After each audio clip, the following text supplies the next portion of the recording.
Hold on. Oh, we are live.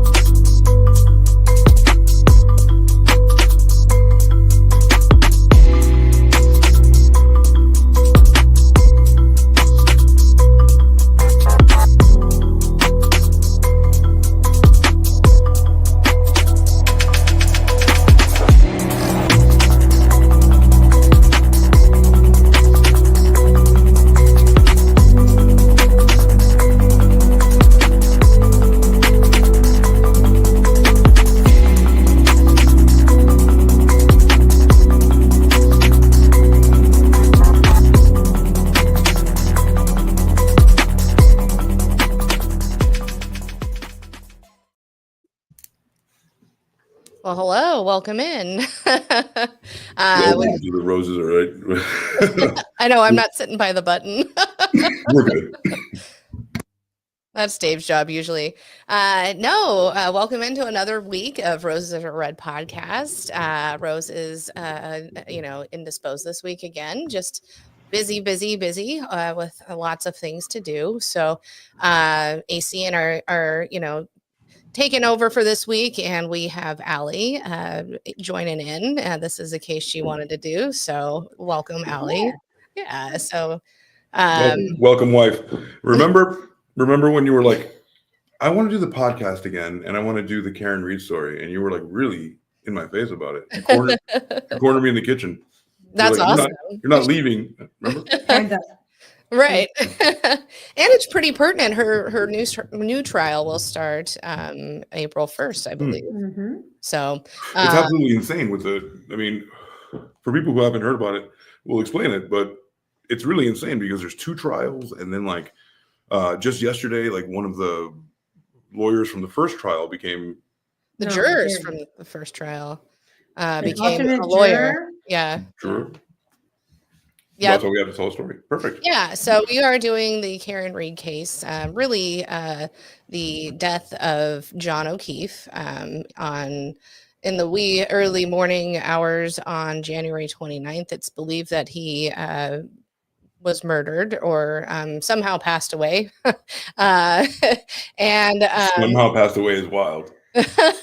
Well, I mean, there's different theories. I mean, which one do you choose? Yes, and I'm really interested to hear your guys' take on, what you think. I know I thought something going into it, and then I was like, I think I was wrong. So we also have some really small snippets of some court pieces, and also her speaking from the documentary. So yeah, a couple of things will illuminate as we go. Yeah.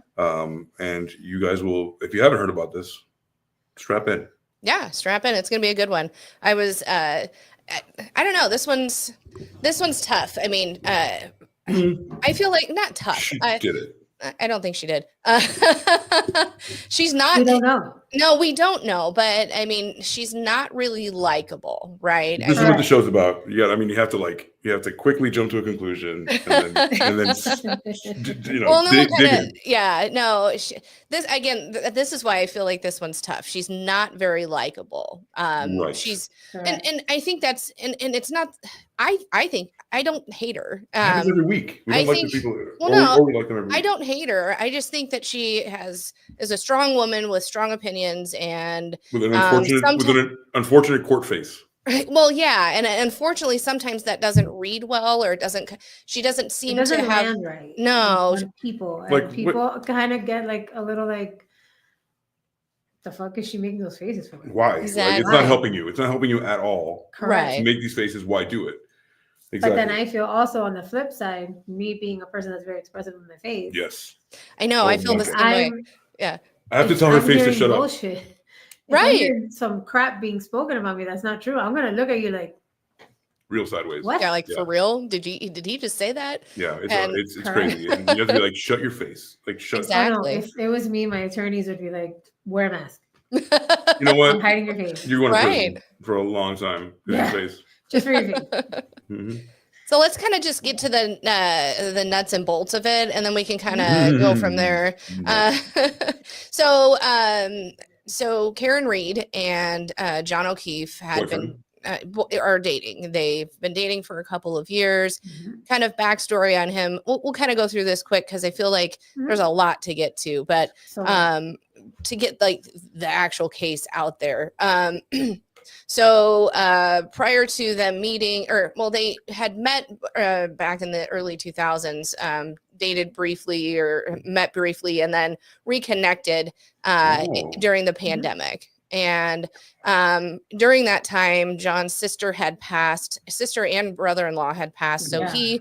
he that's a bad word. I was going to say inherited his niece and nephew, but no, that's exactly where my head goes. Right. Inherited, but He, he adopted them. He adopted them. So he has no children of his own, but he now has these children that are his and that he's taking care of. Karen was a college professor and a good one too. So Yeah. what, 20 years of finance behind her belt? yes, She was a very smart, very driven. They end up getting together. She's like, at first was a bit apprehensive because of the children. She in her life never wanted them. However, she does get close to them, and this actually is a big contention between them because she feels like sometimes as she gets closer to them, she's too easy on them, and he always has to be the bad guy, and that sucks. No, that's kind of like reverse, right? That's usually the step parent. Well, yeah, I mean, not so much. I mean, but as a parent, well, for me, I can only speak to being a single mom, but for me, my contention was like with their dads, like they get to be the fun one, and I had to be the authoritarian, Right. yeah. and Somebody has to be. right, and it's tough being the only one in that situation. So, I he'd never been there, she hadn't either, but they did fight due to that dynamic in their life. The day of January 28th, they had a fight kind of earlier on in the day because of this, and but ended up kind of working it out and going out for drinks that night. Happy hour fixes everything. And this is in Canton, Massachusetts, so in and around the Boston area. I loved all the Boston accents. Me too. Well, I remember these guys. You get lobsters in the, Oh my gosh! Oh, that's the guy with the car. Fun fact: what attracted me to my first husband was his Boston accent. You sound like Bill Burr. But Get the fuck out of here! Bill Burr just going nuts. I was almost having flashbacks to that. I was like, oh, I don't know if I like these accents. Right. I'm joking. Yeah. And then he goes down the street, right?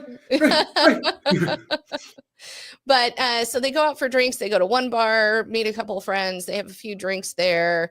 Then they go to what the bar called the Waterfall. End up meeting quite a few friends there. That the Alberts, like their whole family, and then the McKay, which are related to the Alberts, I believe by marriage. So all these things, but they ended up having drinks with them. At some point in the night, they start to leave, and Jen McCabe says, "Hey, we're going over to the Alberts for an after party. If you want to join us, that'd be lovely." So, I don't like the Alberts. no, and mind you, most everybody, John is a police officer, and most of the players in this are law enforcement of some kind. Yeah. Yes. That's her unfortunate face. She's what, our age? Easy, Tiger. What'd I do? Oh, it's behind me. Nothing. You sure about that? Fucking up the whole thing. Oh, good Lord. Oh, hold on. It's my armrest. I'm not used to we have, You have, what? your sweet wife. Okay, so she has an unfortunate face. She is a professor. She teaches graduate students, and she's very good at what she does because she has a big background in finance, and she's a smarty pants, right? She's very, very smart. Immediately, I'm thinking, either criminal mastermind because she's very smart, right? We've seen those guys before, or just too analytical to like get in trouble. You know what I mean? Like, it wouldn't do it. So it's really a 50-50 for me immediately, because I was like, either she has the wherewithal, like the wits to be able to do something like this, Right. or she's too smart to get into something like that. Does that make sense? Yes. It's a Yeah. true 50-50 for me. Well, and we'll get there. Yeah, that's fine. Well, Yeah. you know, because some people aren't like, they may want to, but they don't have the intellect to be able to pull something off like that, and the alibi and all the moving parts of like getting away with a murder. You might want to, but you're just not equipped to do that.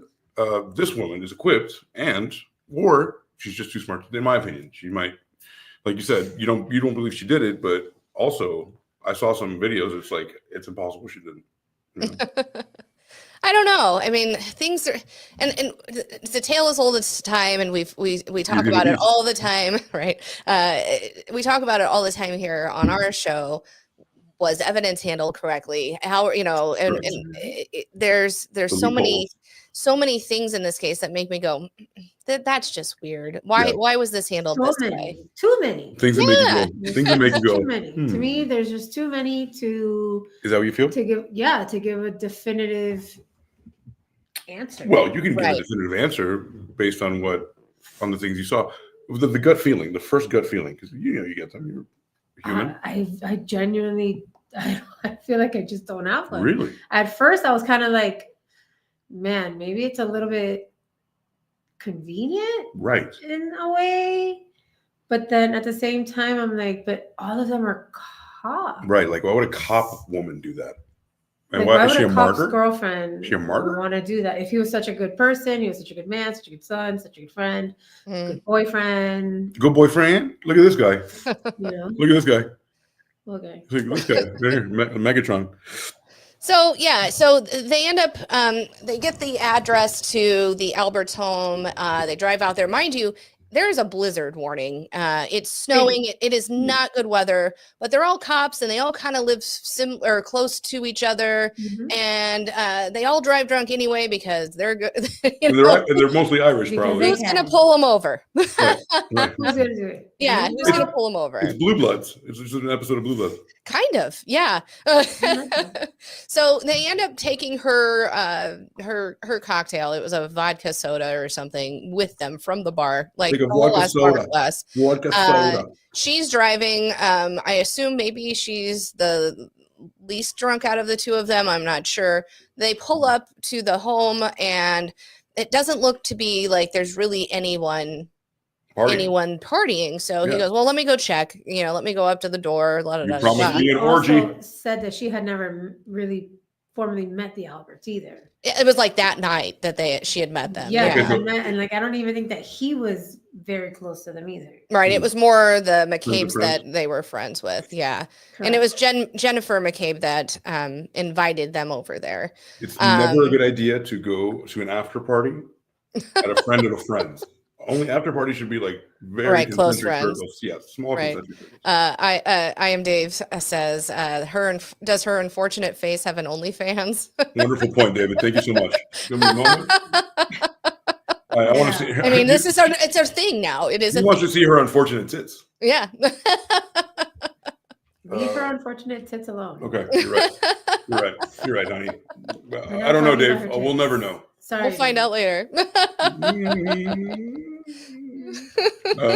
So, yeah, I mean, she does have an unfortunate face, and the fact that she looks back and smirks, like this is Rose's like field day. It's like, I fucking hate that bitch because look at her, right? And you do too. Like, doesn't that give you an air of like you look past the smug face and you still think she's innocent? Mm-hmm. Yeah, I kind of do. I'm looking at the old lady's face. Yeah, that's. Oh, not a very good, not very good TV there, AC. Oh, we did have it. We did have it. She also has an unfortunate face. Yeah. I mean, look at this one. Well, that's just age. We don't know what her face was before then. Well, that's meth. That's methy age. She does. She does have like that bitch, like that. She absolutely has resting bitch face. She does. She doesn't hide her emotion very well. And I mean, and I get it though. I mean, there were some things said. She was like, "Are you what?" Get in line, bitch. Get in line. I have an RDF. Right, and one of the things people were saying is like, before the trials, before the jury was in there, she was laughing and being with her parents. And okay, she is human. You know what I mean? What are you gonna do? Just be fucking, Crying right the whole time? Oh, and they 24/7? would, they would scorn her for that too. Who How just does said she that? win on this one? Amber Heard. She would be Amber Heard. Like, get the fuck out of here. Yeah, but Amber Heard wasn't just a bad actress. Yes. She was. She's not a fucking basket case. This chick is not a basket case. No, she's not. Not by any Are we sure about definition that? of the word. I Are we- really don't think so. Really? You think she's like perfectly put together? Because that's I mean, as well put together as I can be. right. understood. She does have degrees and she does interact with people every day. So if she did do it, she's a sociopath because obviously she's out in the world. She's teaching people. She's high level concepts and topics. She's making curriculum. Like, she's a functional fucked up person. If she did it, Right. So he gets out of the car, goes to check, and she goes, a few minutes passed, and I was like, what the fuck? So she calls him and doesn't answer, and then waits a little bit longer and tries to get a hold of him again, and and again. So she's like, after like 10 minutes or so, she's like, fuck it, I'm leaving. But she's pissed. Yeah. She's fucking mad. Wait a Also mad and drunk. She's drunk. Wait a minute. Yeah. Maybe she wasn't. You said she wasn't that drunk. Maybe the least drunk of all. Or she got more. She got. I'm drunker? not saying she wasn't drunk, but she was driving. Out of the two of them, I think they probably did this in the parking lot. I don't know. That's Yeah. I used to do that on girls' nights out. I mean, if she would have done like a couple lines, she'd be fine to drive. Well, yeah, I don't think that's happening with a cop boyfriend. I mean, maybe, I don't know. You know any cops? Okay, all right. Okay. So, at any rate, she decides to leave. But on the way back and everything, she's like, "Fuck you, dude! You know, I'm so mad at you. Yeah, I hate you. So Yeah." she left Well, you? she thinks he's maybe cheating. Right? Maybe there's some bitch inside that he just was like, fuck you, I'm just gonna leave you out here. Which, I mean, it's been done before, I think. I guess so. That's so foreign to me. I would never leave. I mean, unless you said like, fuck you, like I'm staying. I'd be like, okay, cool, you stay. But like, Again, they had a fight earlier. They and all the things. So again, when alcohol's involved, sometimes you get a little bit, So she was like, whatever, I'm just gonna fucking leave. He's here. He obviously doesn't want me. Right. After 10 minutes, she is under the assumption he's went in to have fun. It's fine. So she calls him multiple times on the way back, but she goes to his place and decides to sleep on the couch about to wait for him to come home. She's like, whatever, he'll fucking find his way. And I'll be here and we'll talk about it and I'll figure out what he was doing. Right. I'll get that. I'll get it from him. I'll get the skinny. Right. Exactly. So she wakes up about 4 a.m. So she leaves it's like about 12:30 or so. She wakes up at 4 a.m. and he's not there because she's still on the couch. Nobody woke her up when when they came in. So she starts freaking out, calling people, doing all the things. She calls Jennifer McCabe. She's like, he never came home. I'm worried. I don't know what to do. What if I hit him? These types of things. All the things are going through. I was drunk. I don't remember last night. You had those, right? You've woken up and you're like, what the fuck did I do? Right. I mean, last night's fuzzy. I know I was mad. Now I'm worried. Now he's not here. She calls the Jennifer McCabe. She calls another woman. She goes, okay, we're going to all meet up at Jen's house and we're going to drive over there together because obviously, we don't know where he is. So once they pull up, she's like, oh my God, there he is on the other side of the yard. What? Complete opposite side of the backyard? No, it's a big ass front yard. Curb. So the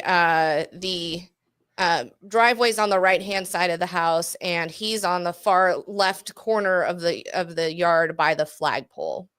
Off of the street in the yard. Okay. And they're like, we don't see anything. What's going on? And she found her? She found him? Yeah, she goes, I see him. I see him over there. When they went back though. Yeah. But it was still nighttime too. Right. And out of all of that, and there was a snowstorm, you said, like picked him out of the snow, and he's like, that's him in there. on the other side of like so many things don't make I think sense. she said that she saw something there. I saw something. Right. That's But, got to like, be him, she says. there's so many somethings on the floor.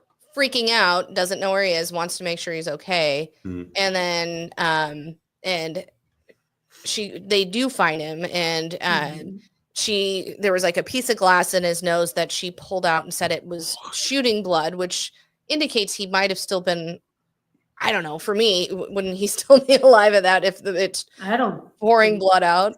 Wow. Or close to death, at least. How big was the piece of glass? It was just little in his nose, and she plucked it. He had taken her cocktail glass with him when he was going up to the home. Okay. So, and then she tries to turn him over and do like CPR, like mouth to mouth. She said she thought she heard him gurgle, and then she was like, call, the paramedics. We need to get somebody here. And then all she kept saying was, is he dead? Is he okay? That's suspicious too. But she just found him laying in the ground, on the ground. She's freaking out. Oh, you guys are okay. All right, you guys are being objective about this. Okay, I see. Okay, but you guys already made your decision. No, Understood. But think about it. I don't show up at home. And then I go directly where I left you because I fought with you, and then in the opposite place under the snow, I go, "That's you over there." Like out of all the rocks and things and formations and shit under the snow. You know what I'm saying? I don't even think there was that. I think it was just it's an open field. A sheet of snow? Yard. It was just a regular yard, nothing, with snow, but by a flagpole. So and he was, what was he, propped up or laying down? Propped up? How was he? I think he was just laying. He was laying on his. It was on his belly. On his belly. Okay. Because that matters, if he's propped up, then you can probably, you can see the form of a person. Well, no, I don't think he's going to be propped up. There was only a flagpole. Yeah, I don't know. It could. Okay, so I mean, up against the house. They showed him. They said he was, on his belly, flat, with the cocktail glass broken underneath him. So like he fell onto it. Oh, and that's the piece of glass that he has in his nose. Yes. Got it. So the Canton police were the ones that arrived along with the paramedics. Mm-hmm. Canton, they're city or town police. Typically, if somebody's dead, it's the state police that do homicides. So right away, they couldn't get there or whatever. So they let the Canton police kind of take the lead on this. Mm-hmm. So while they get him in the ambulance, get that taken care of. Mm-hmm. And Karen calls her dad and is very distraught. And she goes, "Dad, I don't even feel like I want to live." So her dad hangs up the phone and calls the cops and says, "Hey, my daughter, I think she could harm herself." And the cops on scene said they, what's the term?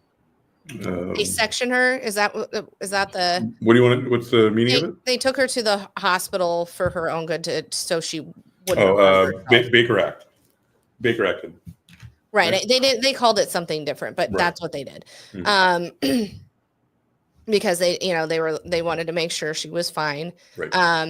After all that happens, they take her to the hospital. The cops on scene use a leaf blower to blow away the snow to collect evidence. At this moment, they collect the glass, and then they use Solo cups.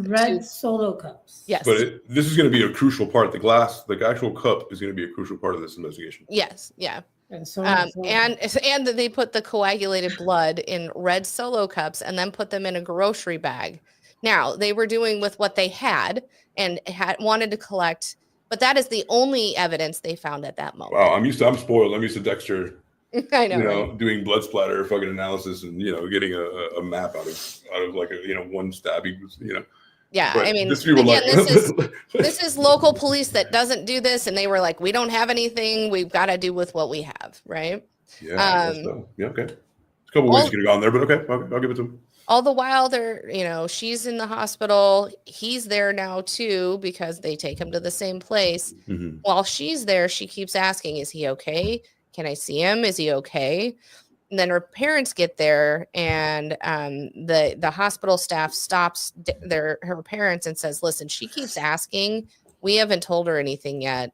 Do you want to tell her, or would you like us to tell her he's gone? Yikes. So her dad tells her, and she has a meltdown. Right. And then she's like, and then immediately after being released, they go over to his house where his parents and his Jesus. brothers are there. Jesus. And initially they're like, oh, we're so happy you're here. And then, one brother was like, I don't know what happened. His mom was like, I think he was hit by a car. And then brother gets a phone call, and then they're very cold to her. Like, oh, we think she did it. So that's kind of where we're at. Yeah. So she leaves. She's like, fuck that. Got you. Okay. Let's watch a video real quick. Okay. And then we'll react to it, because this is I want to make sure that happens later. That happens later, right? So that's the wrong one. We're gonna get another one. So this one starts at 107. 28 seconds actually. So we'll open this one. I think this is gonna be good. All right. So let me know if you guys hear it. Want to share it? You guys see that one? I don't see it. Do you need to reshare it?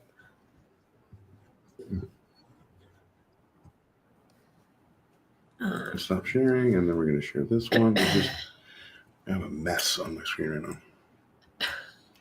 Present, share screen, and then this one, the sneak peek one, right? That's the one, yeah. Cool. So now it's my defend my life little bench. This was Alan, Liza, a PI, and me taking a tour and reenacting my path of travel that I had taken on January 29th. So for those, see how like it's an open yard. I see that. Oh, that's the yard. And that's the See flag. that pole over there? Got it. That's where he was found, like right in front of it. In So in the there's some tall grass there, so I don't know, like, you know what I'm saying? Like, it's but hard. they were to pick coming out from the other side. So imagine they were coming from where that mailbox is, from that direction. Okay. So he would have been in front of that. It would have been pretty easy to see. Yeah. A person face down. Yeah. Yeah. Okay. All right. You guys know better than me. And he With wasn't wearing all white. Yeah. He wasn't wearing all white. All right. Cool. Yeah. All But right. like, Cool. yeah, if you think about it, you're coming from that way with headlights on because it's dark and there's a blizzard. You're gonna see something a little bit better than you would coming from the other side, no? I think so. Yeah. I'm waiting for you guys I to think explain so. to me. Sure. Yeah.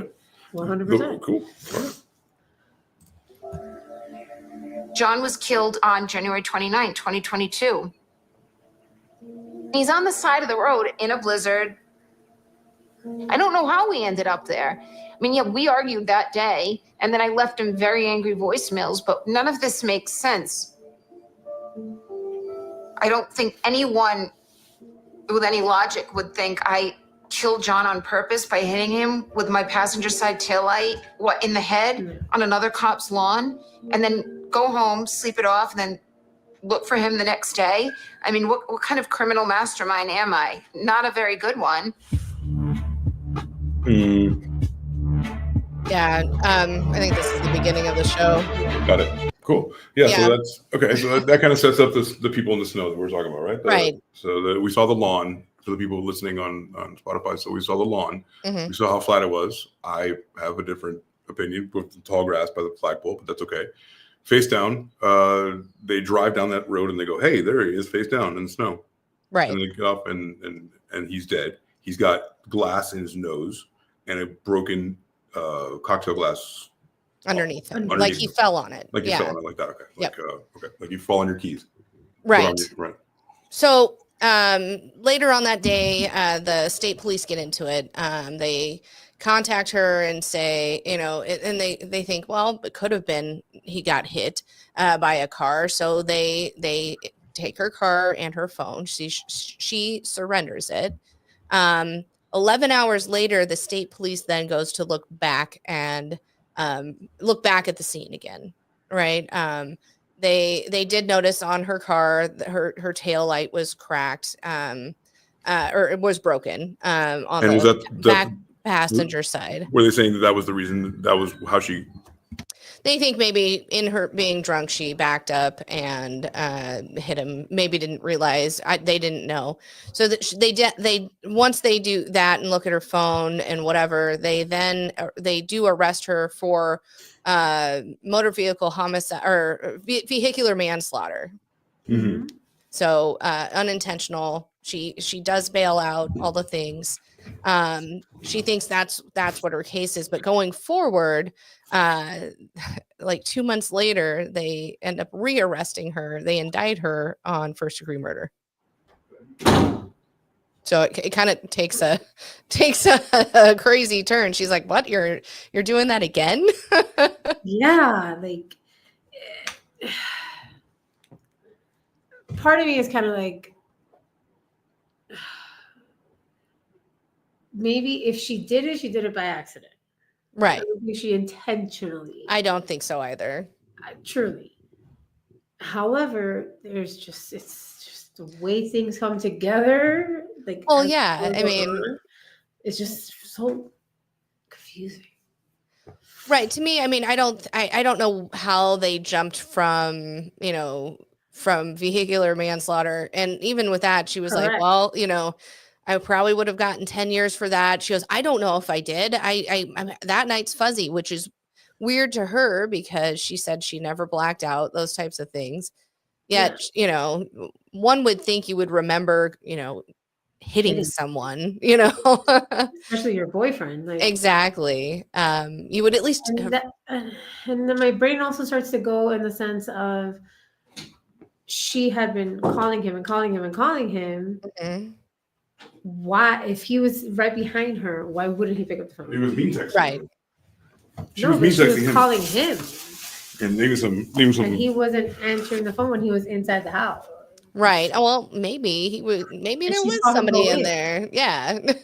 There's some comments from 11 days right? ago. So that's the thing I don't understand. Like, she said that she saw him go in, but then the people that were there were like, he didn't come in here. Right. Where'd he go? I didn't even know he was here. Yeah, like, where the fuck did he go? He disappeared. A lot of people disappear all the time. Too. People disappear all the time. She said, look, she's innocent. She just can't believe this kangaroo court like the rest of us. It's a joke. She's angry for good reasons. This person also believes her. She also has mixed feelings about how John that night. Some people don't show emotions in public. It could just be as simple as that, as those reasons. Yeah, some people have a resting bitch face and just look guilty. And that's not her fault. And that's why we have, well, and even within the documentary, her lawyers are like, listen, there are cameras here, and your reactions are being posted on social media. The actual media is getting these close-ups of your face when these things happen, and you have got to be better.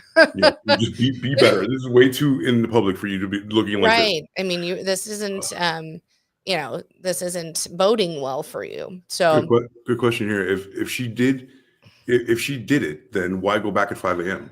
Jen was the one stalling because she Googled hose. What is it? Hose long to die. How long to die? How long to die in the cold? Right. So she knew she had to wait longer. She also was looking for blankets in Carrie's car when she knew there were dozens of blankets 20 feet away at her sister's home, which she walked into 20 minutes after John was taken away.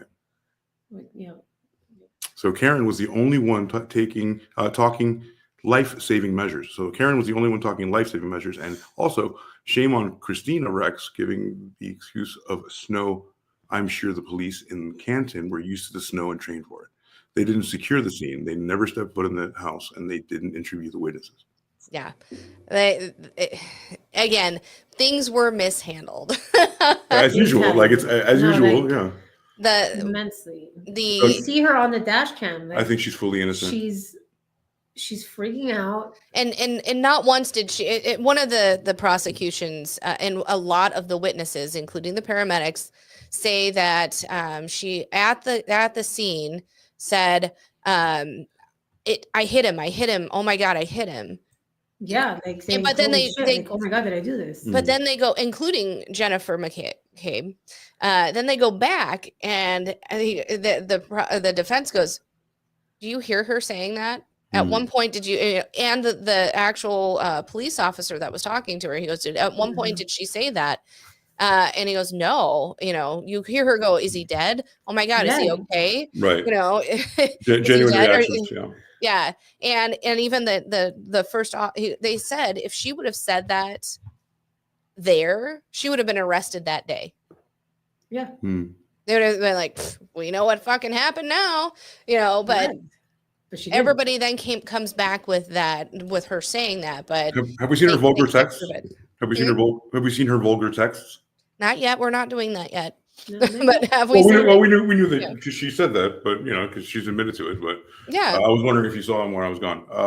Oh no, we didn't do that. Sure. So this person, last one, says, Karen is the bionic woman and a fortune teller wrapped in one. She can predict John to be dead, hit by something, maybe a plow. She finds John feet away from a plow bank, almost dead. Impressive crystal ball, Karen. Then, with her bionic superpowers, she can see in the dark through raging blizzard from a moving car. This is my point. Thank you. Like, it's hard. Like, you know what I mean? Like, she knew where that was. For a moving car through side wet windows and spot a mound of snow, which is what I'm telling you, she can incredibly see a man who's not visible conditions with superpowers and X-ray vision, whatever. She can actually identify who the mound of snow is and go directly to go. Question: did she say she saw a man? She saw a thing. Yeah, I mean, yeah, true. She saw a thing, but let's investigate everything. What is that? Him? Could that be him? Could it? Right. And if you're worried, aren't you going to go to the thing that looks out of the ordinary? Right. I mean, also, are you not going to be hyper focused on everything outside that window because now he didn't come home? Did they try anything first? Like, was there another thing tried first, or was it directly to that mound? That's my thing. It's like if it's the first thing you see, it's like sloppily done. Unless it's very lucky that you chose that one thing that okay, so you lose someone, they don't come home. Yeah. You're worried about them. You're searching for them. You go to the last place you see them. Are you not looking for anything out of the ordinary? So as you pull up and you're scanning everything, right? But still, you're hyper focused. You're like, okay, anything out of the ordinary, I'm going to notice. Like this. Wait, what? What? Yeah, like you're gonna go up to where you last saw this person. But wasn't he on the other side? He wasn't at the same place he was at. He was on the other side of the lawn. But you're pulling up that. That was the last place that she saw him. On that side. That's why they made a point to say like the house. I'm talking about that's the property. He could be anywhere in the house and you'd be fine with it. So she goes back to there. She could have easily gone if she didn't see him in the street. She could have gone to the house and be like, knock, knock, knock. Hey, is my boyfriend here? Right. They would have never. He didn't come home and la la la. And then maybe she didn't look right to see a mound in the snow, and she might have, correct. Left. But she did. But she did. How lucky! How lucky! Yeah, the first thing she saw too. That's what I'm saying. Like, wow, the first thing you saw was him. I'm just saying it's. You've seen how. That's who you're looking for. Okay. All right. Right. You're right. Yeah. Sam, you get that? Yeah, I mean that's how I feel about it. Yeah, it's only me. Yeah. I mean. As a police investigator, you would go, that's odd. But I mean, honestly, thinking about it, again, like the one comment said, she's the only one who's really cared about his well-being at that moment. She was like, oh my God, help me save him. Call somebody. Let's do it. We're doing shit. Yeah. They were just like, Don't ever tell me that you haven't made a decision about like I asked you, like, who, I don't know. It's really 50-50. And then you're like, no, but no, the whole as a whole is like, could it be? Could it not be? No. We're talking about what she saw and what she testified that she saw when she went back to look for him. Okay. Right. That's what we're at this part of this. We're at this moment. This part of the story. Okay. And she willingly was like, here's my phone. I'm not going to do it. She didn't tamper with it. Here's my, here's my car, take it. I have, she's like, I don't know what happened, and then in the back of her mind, she goes, could I have hit him? Could I have backed into him? Could I have done that? If I did, I feel horrible. But you know what I mean? It wasn't out of malice. If she did it and did hit him, I don't think it was out of malice. I think she was drunk and didn't know. It wasn't intentional. No. In my opinion. I don't think it's a first-degree murder. No, not at all. No, it would be second at best. Or vehicular manslaughter is what I think it was. Murder. Yeah. So there's no intention. So let's read a little bit here. So the divergence in let's hear the 2-month trial. Well, we haven't gotten to the trial yet. Yeah. Correct. We're going to go into the trial. Take us to the trial, and then we'll do some facts about it. Or whatever's next there, Sammy. But do you know what I'm saying? Like, I understand what you're saying. It's convenient. It's convenient that that she the saw it first immediately. It's the first thing she saw. But if you're looking at a white blanket of snow, but you see something in the far, did you see the pole? There's tall grass there. Yeah. So there's differences. It's not just straight white. You know what I'm saying? No, I understand I completely understand what you're saying. But I'm saying that in the dead of winter with the blizzard coming, I'm pretty sure that all of that stuff that's there was hidden under even more snow. so. Remember the thing we just read, this comment where it said like she can predict John where he's at, get hit by the plow. She finds John feet away from the plow bank, almost dead. Like went right to him. You know, she used her superpowers to go directly to where she knew he was in a blizzard, through like in a moving car through wet windows. You get me? Like, okay, so the window's wet. Let me pose it this way. Okay. If it's a mother looking for a child. Well, hold on. Yeah. No, if it's a mother looking for a child and they're like, oh my God, there it is. Da, da, da, da. People go, oh, that must have been like their mom's strength coming through, or it had to been the sure will. No. So we're doing magic now? That's not what I'm saying. But if it was a mother looking for her child and she went right to it and there was nothing nefarious, they'd be like, oh my God, it must have been her mother's intuition. Da, da, da, da. I would still be like, well, how the fuck did you know that dead kid was there? Are you kidding? Wait, it matters if he's dead. So in the story, if he's dead, the kid, I would be like, how the fuck did that mom know that you didn't know? And now you went right to the thing. You know what I mean? Also, if it was a mother, she'd be also hyper focused, looking for her, looking for her child. And exactly. So again, why is it so far fetched to think Karen wasn't so, worried and scared and hyper focused? And maybe she in the back of her mind thought, fuck, what if I did hit him? I could be culpable, I could be responsible for this. I feel horrible. Yet she would still want to find him and to try to, save his life. Unless you wanted to kill him. Right. I mean, okay. The other thing. So, other thing, if you're the fucking killer, why go back to the scene of the fucking crime and point it out? I call balls and strikes. Totally. That makes some more sense, right? So the other thing doesn't make sense. If you make a beeline right to the thing that you need to find to exonerate yourself, that's kind of weird for me. Now, if that part, absolutely. Like, why go back to the scene of the crime? Maybe why rally up a posse to go fucking look for him? Maybe she was like, you know what? This is what a fucking innocent person would do. I know it's weird, but think about it. Like that she's smart. This is what I was talking about in the beginning. She has the mental acuity to be able to think a couple pieces ahead. Right. But how do we explain the pissed off fucking voice messages? I mean, that's more to the point. Like, she's pissed. She has an outlet. That's motive. That's motive. Like, it's literally she left it there. Well, correct. If she is that smart, as you say, why would she leave those voicemails and still go back? Correct. And go to his home. The risk. Yeah. And go to his home. Not even her home. Because that's what they want you to believe.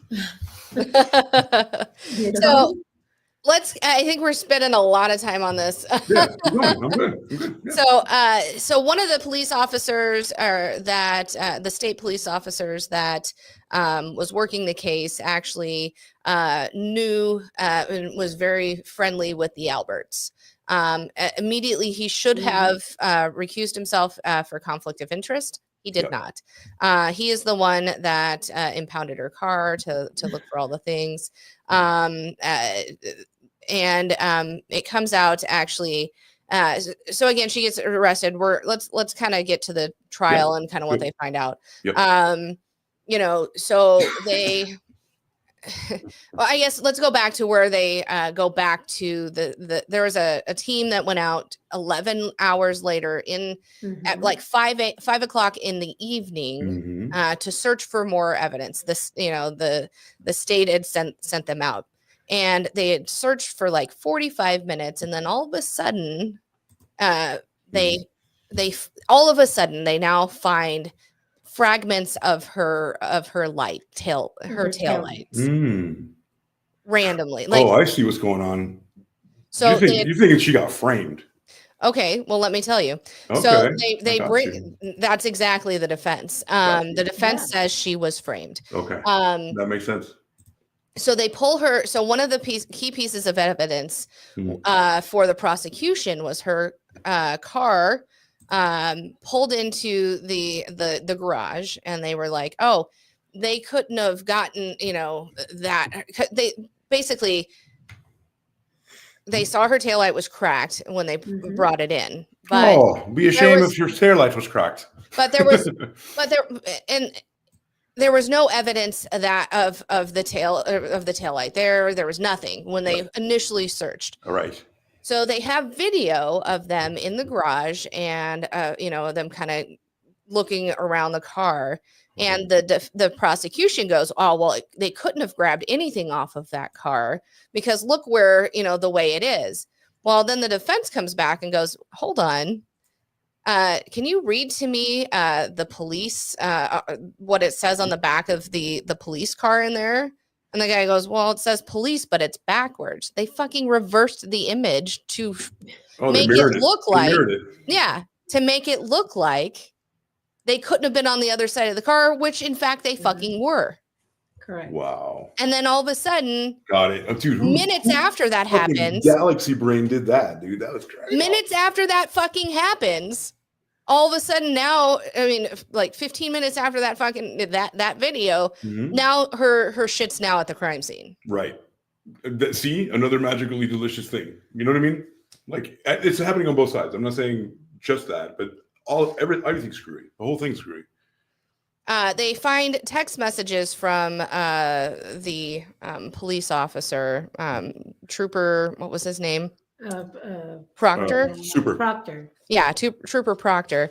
They find text messages from him to his buddies that same fucking day, calling her a crazy cunt, a stupid bitch. But she has no ass, but she's hot. What's their motive? Yeah. What's going on there? It's a group text, and then to a group text with his police buddies because she's a cop killer to them.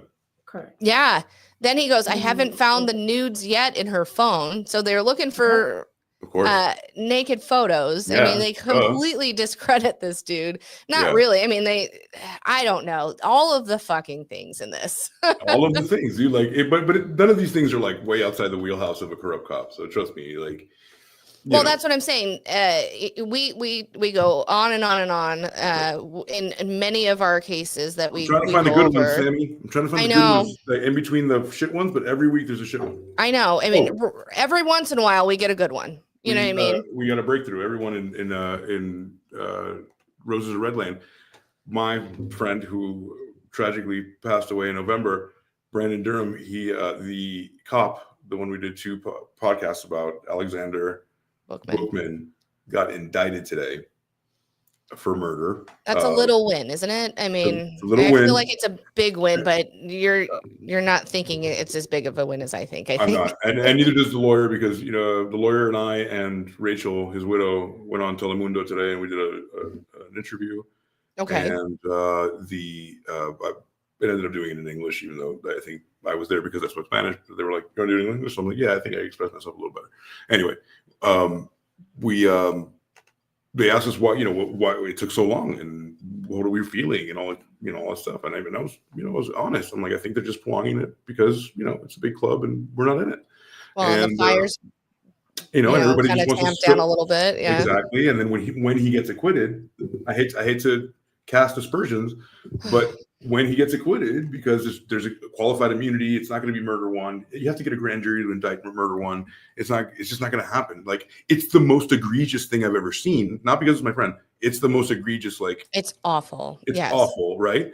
On top of it, it's my best friend. However, I'm trying not to be biased. Like, I even check with people. I'm like, it's crazy, right? Like, and people are like, yeah, no, it's fucking crazy. It's fucking fucked, right? So, even though that's the most egregious thing I've ever seen, I don't think it's going to get to the point of murder one, even though it was an execution. Absolutely. But Alexander Bookman is being indicted. And even if we understand, I understand, I don't want to be negative. Justice hope to get served. I think it's going to be more like a priest thing where he goes to another city or whatever to start over. But Well, let's hope not. civilly, these ladies are going to take Las Vegas PD to the fucking cleaners. Good. They should. Yeah, and They absolutely fucking should. be there for them to make sure that they do. Right. And honestly, let's hope that justice does prevail and he does get murder one, because he did. Yeah, I mean, it's was the last one to go to jail was Derek Chauvin, and these people are the right already wants them to get out because it's like, oh, it's a sham. Like, why, he was on drugs. It's just like I fight with people on YouTube all the time. It's like, well, both sides it's very tragic. And I'm like, what? No, there's no both sides. How is it tragic on the other side? It's not tragic at all. Like, one was the aggressor and one was asking for help. One was sleeping and one was on his job. One was in his underwear. One is his underwear. Yeah. Fighting with a guy with fucking boots on. After they said it's a red hoodie and they got there it is magically. Like, wow, dispatch was right. Let me shoot the other guy. Like, that's the guy asking for help, the guy who's subdued the intruder just to save his family. Right. That's fucked up. Right. So anyway, that's a bit of good news after many months of darkness. But yeah, so we continue. Karen, I have a video here of Karen going over her evidence. You want to check that out? Yep, let's look at it. Cool. Received this in my email on a Sunday morning. I think the date was March 5th. The email had come in from our cell expert, Rick Green, at 5 a.m. He had been up all night. He saw this, what he calls an artifact, which is the footprint on the cell phone of a Google search conducted on Jennifer McCabe's phone. It says January 29, 2022 at 2:27 and 40 seconds, house long to die in cold. And if that search was deleted by the user, you get a red yes flag in this column. And this would indicate that it was deleted. This is so she's implying that Jennifer McCabe is the one that had something to do with it because she was the one that knew about it. Yeah. How long is it? Because they incapacitated him. Mm-hmm. And then they figured he was going to die in the snow, and then they let it happen. And luckily, this is the weird part, right? Luckily, like the part I have trouble digesting is that luckily his girlfriend came down that same street and found him. Right. I mean, here's the deal. And didn't sleep the whole night after being drunk. That too. No, she did sleep. No, she did sleep. What time did she get home? She got home at like 12:30, 1 o'clock. Like that, and then she slept till 4 because she was expecting him to get home and he didn't show up. Mm-hmm. And then got worried. So she's probably still drunk when she's going to find him. Most of them probably are. They party. I mean, the party went on after she went home. Yeah, she never even went into the party. Dude, the cops take the drugs from the people. Yeah, no, but the surveillance camera from the bars and stuff show that all of them were fucked up. Yeah. And then they went somewhere else to get shots more upon shots upon shots. Like a fuck ton. Down there at the pawn shop. She said that I think she said that it was like an equivalent of about 5 or 6 like big pours is what I think she said. Of what? Right. Vodka. Oh, vodka. It was vodka sodas that she was having. So her first drink, and then some shots that were like doubles, and it was just it was a big cluster. It was a party. It was a party night. And everybody was all in all. It was how many people? It was like 8 or 9 of them. 8 people. Yeah, right. Like 4 couples. I want to say. All right, let's finish this up. So she's looking at her evidence. I'm on trial for my life right now. They want you to believe that I killed John, but their rush to prosecute me will bite them in the ass. If Jen McCabe knew at 2:27 that John was about to be or was placed in the cold, that's highly incriminating. Are you getting pissed? Yeah. Yeah. And I'd be pissed too. Okay, fine. I'd be pissed. Fine. I'd be pissed as shit. Just like, when I don't know a lot about, I go in kind of a little bit blind and I leave it to you guys to kind of explain it to me a little bit. I like that because I make the same assumptions that you might make, right?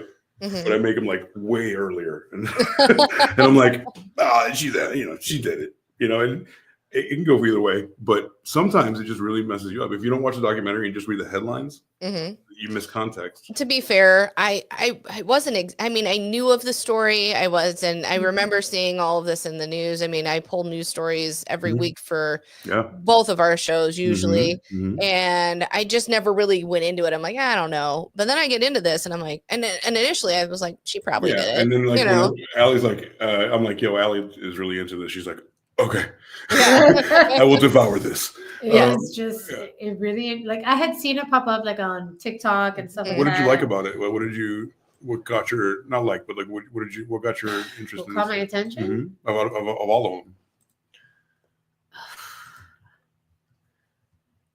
I don't really know. I think it just popped up on the TV, and I was just like, "Oh, this is what I've been watching." And by accident, I actually watched the last episode. Oh, really? Yeah, dude. I was like, "Oh, that's the one you were like." Spoiled it. I told him, like, "Fuck! I think I just saw the last episode. I think I just got the verdict on it." Well, it was. Gonna start from the beginning. It was Colonel Mustard in the library with the candelabra. And it just like because I was hearing that, I was like, "Oh, okay, wait, hold on." So then I went back and it just started from the beginning, and I was just like. Well, what was the first time you heard about it? You were like, on TikTok somewhere. On TikTok. It just popped up, and I was just I didn't know the background behind it. I was just like, this girl looks like a bitch. Right. Like, check out this. She looks like a. Well, and that's I know. There we are. And here we are. And well, here we are. And I guess that's the thing. Again, you kind of want her to be guilty in a way because she's not all that likable. But I mean, kind of actually as they start kind of talking about her, and I mean, she has a good family relationship and all the things. And even her relationship with his kids was like, oh, I never really thought I wanted this, but I really started to fall in love with these kids. And you're like, oh, well, this finally it happened for her. Not so bad. And then they framed her for murder.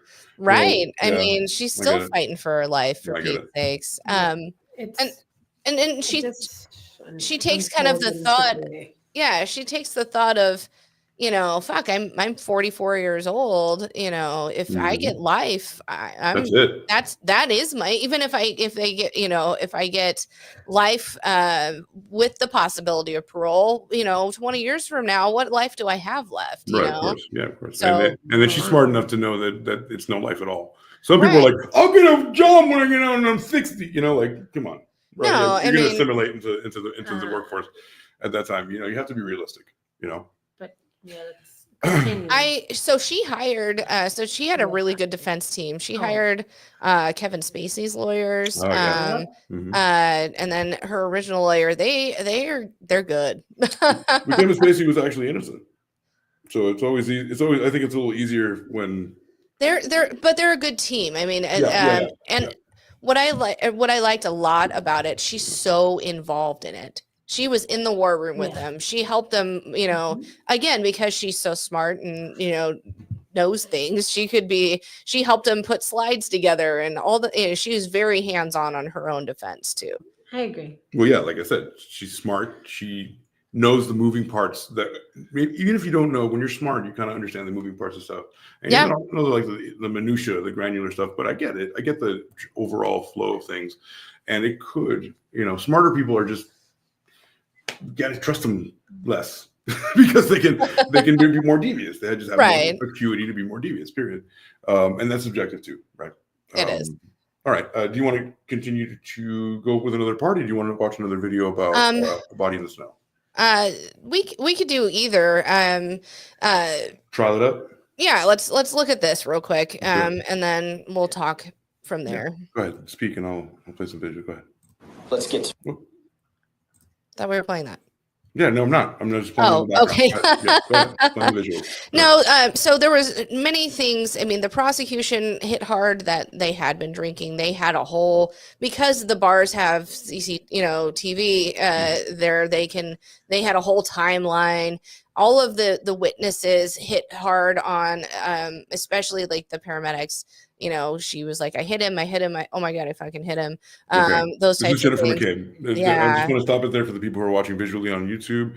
Jennifer McCabe, I stopped it there. So she's the friend of John O'Keefe. That's the one that Googled how long does it take to body to die and stuff. Yes. And whatever, we'll go there in a minute. She also has an RBF. She, it's unfortunate that this woman's name is Karen Reed, but Jennifer seems more of a Karen to me. But Jennifer's like Karen too. Like Jennifer's like Jennifer, Well, that's true. Yeah, she's very. Jennifer also wants to talk to the manager. Jennifer definitely wants to talk to the manager. Oh yeah, she looks. She reminds me of the dance moms that I used to. Oh yeah. Yeah. Sorry, I don't understand. Oh, what? Who are you talking to? All right. Well, no. So they get Jennifer on the stand. She talks up. They do even ask her about her searches, and she's like, "I wasn't searching that. It didn't happen until I searched it when Karen asked me to. Blah blah blah." I don't know. They threw each other under the bus. Kind of, yeah. So really at the beginning of the trial, one thing I found was interesting. Initially, there wasn't a whole lot of media presence when it came. What made it pop? Well, defenses typically do this, but they started leaking information to, they wanted to leak it to the media, but what ended up, there was this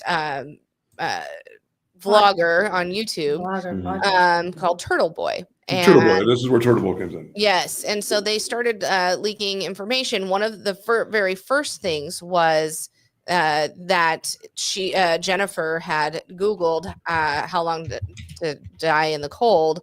This is pretty incriminating. So then he puts it out on his podcast or whatever, or his vlog on YouTube, and gets all this attention. So basically they said, listen, they told Karen, listen, we're going to give you, there's information that we want you to get out there. It has to be public to make it on the up and up.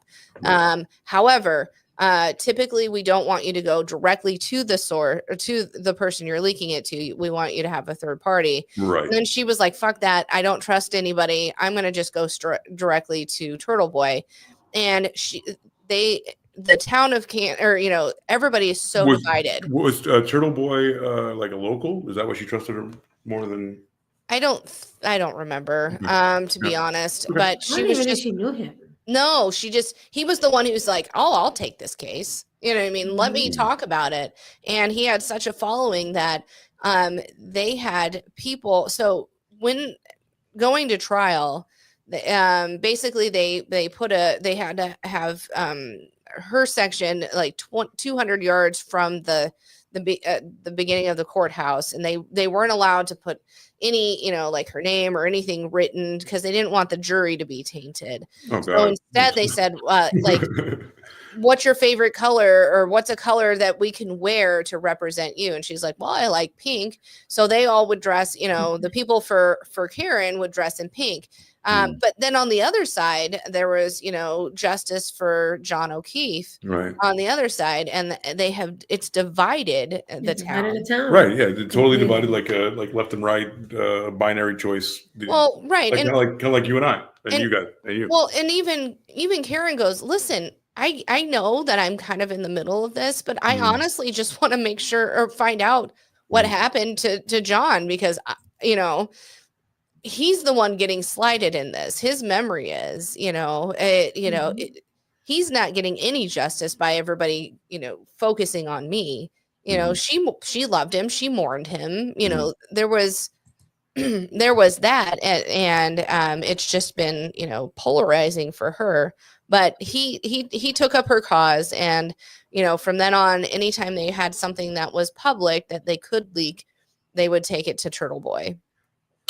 Okay. And now she has massive amounts of people that support her that are on her side of the case. I see. Okay. So yeah, I see something here that says they're treating this like a recreational activity, like it's all fun. Armed with signs and a bullhorn, 5 protesters walked through a sea of pink-clad supporters who believe Reed is innocent and was framed by several people, including law enforcement. We're done. Quote, we're done letting the majority win, said one of the protesters who was carrying a bullhorn. You stand for the right thing, even if you stand alone. We stand for the O'Keefe family, and we stand for John O'Keefe. This is an abomination. What's happening? They are treating this like a recreational activity, like it's all fun. This is a murder trial. Another woman told WBZ TV, she, quote, 100% believes that Reed killed O'Keefe, saying that she admitted it. The group said that they came to a courthouse to support O'Keefe and alluded to knowing them personally, but didn't elaborate. They said that they were inspired to mobilize after the incident Thursday. According to Dedham Police, Reed supporters showed up at the O'Keefe family private gathering location and tried to get inside. Police said that they ended up leaving without incident. So, like, they are like, what's that fucking feud family in West Virginia? You know, the Hatfields and McCoys. Exactly. Fucking dust in a baggie, you know, like right. Like these people are like just like, I'm gonna fuck your shit up, and like I'm gonna, you know, like Montague, I'm a Capulet, you know. Well, absolutely, it's very much like that. Very much so. So like they're now hostile with each other, but they left without an incident. But clearly there are sides. There are lines drawn in the sand. Absolutely. Which one would you be? And you would be a pink, right? Both of you are pinks. Well, I think Alli's on the fence still. I'm on the fence. I'm genuinely on the fence. I'm torn. I'm just, again, if she did do it, I don't think she did it with malice in her heart. I don't think that she did it because she wanted to. Then you said it could be an accident in your mind. Absolutely. It could very well be an accident. Okay. Yeah, that too. But the thing is that you're not really proving the other side either beyond a reasonable doubt. True. Maybe, quote, maybe, just maybe we should let the family grieve in peace, said one of the protesters. It's absurd, it's disgusting, and it needs to stop. I mean, that poor mother. I agree. I mean, it is very hard. I would look at her in the trial, but at the same time, like, this poor woman, like, she lost her daughter, her son-in-law, and now her son. But you also want to get it right, because then and those kids too. They lost their parents, and now their guardian. You know. I want to make sure to get it right though, like, because that's what I tell Rose when she wants to jump to justice. Somebody has to pay quick, and that's the other side of the pancake here. Like, but that's what trials are for, right? Sure, but there's also monkey courts and courts, the kangaroo courts that are just rigged, like this one, right? You guys are saying this one's rigged. It feels very much so. One person had said, you know, it's the old boys club or network of. All of the I proved it. So, you know, the Albert is a detective. The group chat is fucking there was an ATF officer that was another Brian. What was his name? Albert is like chief of police or exactly like that. You know, it's just a good old boy club. You know, it is that, and it all seemed to be like they were covering for something. So one of the things is, did, you know, they contend, the Alberts and the McCabe's contend that John never went in the house. Oh, thank you. Boom! Look at that. This video says did John go in the house? I was hoping so play that, and you know. Oh yeah. You want to comment about it before we set it up? Let's just go there and then we'll comment from there. You got it, man. The one affirmative bit of information that they're going to try to get to is John never came in the house. I mean, that's going to be the next set of premises. Yeah, the next theme is John never came in the house. At the house at 34 Fairview that night, you have Brian and Nicole Albert, the homeowners, their daughter Caitlin Albert, Brian Albert Jr., and some of his friends that he had over for his birthday that night. And then there's Jen McCabe, who's Nicole Albert's sister, and her husband, Matt McCabe, and Brian Higgins, the ATF agent, who is a friend of Brian Albert's. At any point in time, did John O'Keefe ever come inside the house? No, they never came into my home. John never came into my house that night. There were all of those people at the house that night, and every single one said definitively, I know John O'Keefe never came in the house. No. What the fuck? There may be witnesses in the house who didn't see John go in the house. He would have just walked right in, and if he met Brian Higgins, if he met Brian Albert, and they said, hey, come on in, John. Come on downstairs, let me show you something. Right. Who upstairs would have seen that? There's a radio playing, there's music playing, you're drinking, you're half drunk, you're all drunk. Right. You don't know if he came in the house or not. Exactly. Okay. You cannot say with definitive Right. certainty That that he came in. man came inside the house Right. or did not come inside Correct. the house. The only thing would be a ring camera.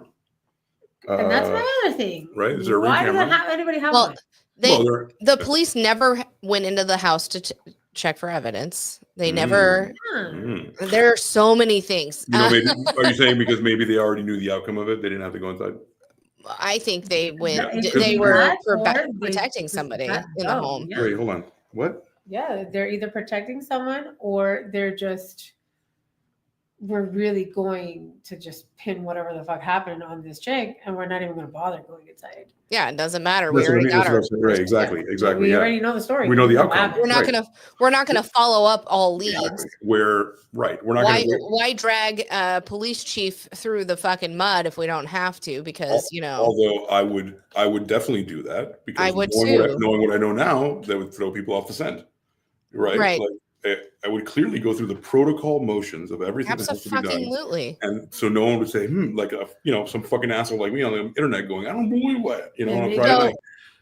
Yeah. So kind of one of the things is that that was discovered is that Karen Reed had a kind of a thing with that Brian Higgins guy. Oh, can I say that the McCabe, the husband McCabe, Matthew McCabe, looks like he paints his wife's fucking toenails. I agree. Yeah. So they in court, he goes through and reads through their texts. They had Karen and Brian O'Keefe. Sorry, not Brian. John. I don't know why I want to keep calling him Brian. Maybe because there's too many Brians in his fucking case. There's an artist named something. It's Georgia O'Keefe, isn't it? Maybe. Regardless, so John and Karen had a fight when they went to Aruba over the holidays.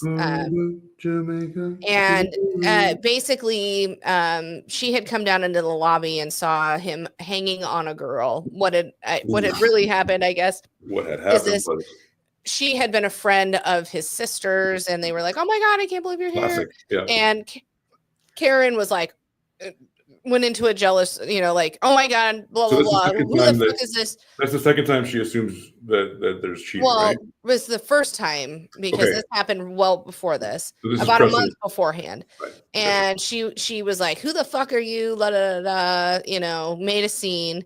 Wow. And because of that, Karen was like, let me see what my options are. So she had met this Brian Higgins guy. He's an ATF guy. Oh. And he likes guys in uniform, period. Clearly. Yeah, must be. And he's not a looker if you go to his pictures. But I wouldn't, not compared to what she was with. But good-looking guy. She was texting him, and they did have a kiss in a, that was more than a platonic kiss. Ooh. He actually, I guess, had to read through it was like an hour long reading of their texts. They had about 50 texts that they had texted regarding she thought he was good looking. He's like, "I've liked you from the jump." And she's like, "Define jump." He goes, "From the very first time I laid eyes on you." Da da da da da. So when they came into the bar, Brian was like, "What the fuck? You're here with him?" Yeah. Are you jealous? Well, and so one of the theories is that he went in and either knew or that Brian was like, "Fuck you. I don't want you to be with her." And a scuffle ensued. Hey, don't do that to my girlfriend, Summer. Yes, Turtle Boy is from Massachusetts. I think all these people are from Massachusetts. Safe to say that this is dead of Mass. I should have known. Right. I went to school in Providence. I very well know these parts. Right. A lot of parties at Northeastern University. So many parties at Northeastern. Well, Canton kind of that area reminds me of my ex-in-laws when they lived in Belchertown. It was the houses and the yards were all set up that way. One thing I which is weird that I noticed is they all have window units for their AC because it typically doesn't get warm enough there to warrant a full AC system in your house. No, you have furnaces and shit. Yeah. When I was pregnant with Sabrina, we went there and I had met my in-laws right after marrying my ex-husband for the very first time. I hadn't met them. We went out there in like July or whatever, and it was the hottest summer they had ever had. And I had morning sickness, and none of them had air conditioning. I was like, "What the fuck is wrong with you people?" Oh, what a nightmare! No air conditioning is a I'm nightmare. like, "What is wrong with you?" They're like, "We don't typically need it." I'm like, "You do now." But no, so there's that aspect of it. Yeah, of course. One of the things we haven't mentioned is that Brian has not Brian, fucking John O'Keefe. His name's damn John O'Keefe. John Thanks. O'Keefe. John had these scratch marks on his arm Oh, was it that sexual? that they couldn't quite explain. I mean, it didn't quite look like it was, that it would work with being hit by a car or run over by a car or whatever. And The car's not going to scratch you to death. The car's going to bludgeon you. Right. I mean, like deep scratches and whatever. And they had found out, and the defense put it up, that the Alberts had a German Shepherd. Oh. That was not good with other people. Not good with other people, and also not good with other dogs. By May of that year, they had gotten rid of the dog. Put the dog down. Clearly. No, they had to rehome it because it got it. Yeah. It's first of all, it's a cop dog. It's a cop dog. Right. So it's corrupt. It's a corrupted dog with, right. And it's bad with people. It's bad. It's like Right. They're never good. I mean, because they're trained to be aggressive. They have to be. They have to be. They have a job. They were born with a job. They're not there to be your cuddle buddy. You know what I mean? Right. So they had a expert witness that said that the marks on his arms very likely could have been from a dog, like teeth. Yeah, probably, but they couldn't do any tests on that dog. Right. I mean, why? They picked up the blood with a solo cup. So why? What Because with dog DNA? You know what I mean? They didn't even know the dog was there. I mean, they didn't even look in that home. Their phones, both. So Higgins, Brian Higgins, the guy that was texting with Karen, shortly thereafter, got a new phone, but didn't keep the phone he had. He destroyed it, like cut up the SIM card. And dropped it in a garbage bag on an Air Force base. What are you, fucking spy? What's going on here? Like, who does that? So what aren't you trying, why? And there's something happened, I think, with Albert's phone too, as well. But they couldn't get the records for him for some reason. Right. Oh, yeah. Weird, huh? I mean, they're hiding all the things. Somehow we don't know what happened to JFK 66 years later. Right. I don't know. All right. It looks like the blood alcohol level is a big deal with the right. So yeah, I mean, let's look at this. This is interesting too. Well, yeah, because I don't want to get too far ahead of the getting drunk part. Because this is definitely a big part of the investigation was like, we all kind of conceded that they were pretty drunk by the second party, right? All of them, yes. Okay, I fucked up. Fuck that. At the hospital, Karen Reed's blood alcohol level was tested. I think for the prosecution, proving that she had been drinking is critical for the charges she's facing. Of course.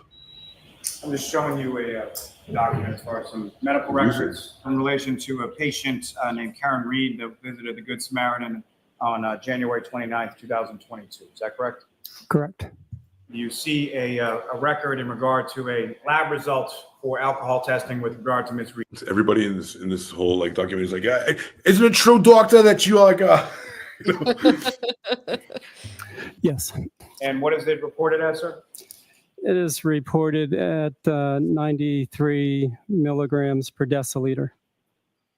According to the police reports, it says that Karen didn't even remember if she was at 34 Fairview Road. She was that fucked up? Is that what you're saying? There was a lot of alcohol. No, totally. You can be this fucked up. I didn't realize that they attacked her that late in that way. Night before, and according to them, was disoriented and having a hard time putting the pieces of the night together. And so they did what's called this retrograde analysis, where they took Karen's blood alcohol level the next morning in the emergency room and say, okay, if she's had this much alcohol in her blood at 9 a.m, this is what we believe she could have had, at 12:30 or when they believe John O'Keefe was killed. And it was well above the legal limit. This is the retrograde extrapolation report that I did for the subject of Karen Reed. What, if any, result did you get from your mathematical calculations in regard to that? The result was a 0.292 gram percent at 12:45. That'd be 12:45 a.m. Is that correct? Correct. Okay, and then by 4 o'clock in the morning. Karen has not denied that she was drinking that night. She's not stumbling. She appears to be in control of herself, and so we don't see her at the house, though. This is another area where I think the prosecution has problems. I know I wasn't driving recklessly. I mean, I've got plenty of video of myself driving all over the place. I did put my car in John's garage. Oh, this is which is a big thing. Incredibly narrow, and I had a very oversized SUV. This is something we haven't talked about yet. When she backed out of the garage, she brought it into the garage when she got home. He had moved his car so she could have the garage when they came home that night.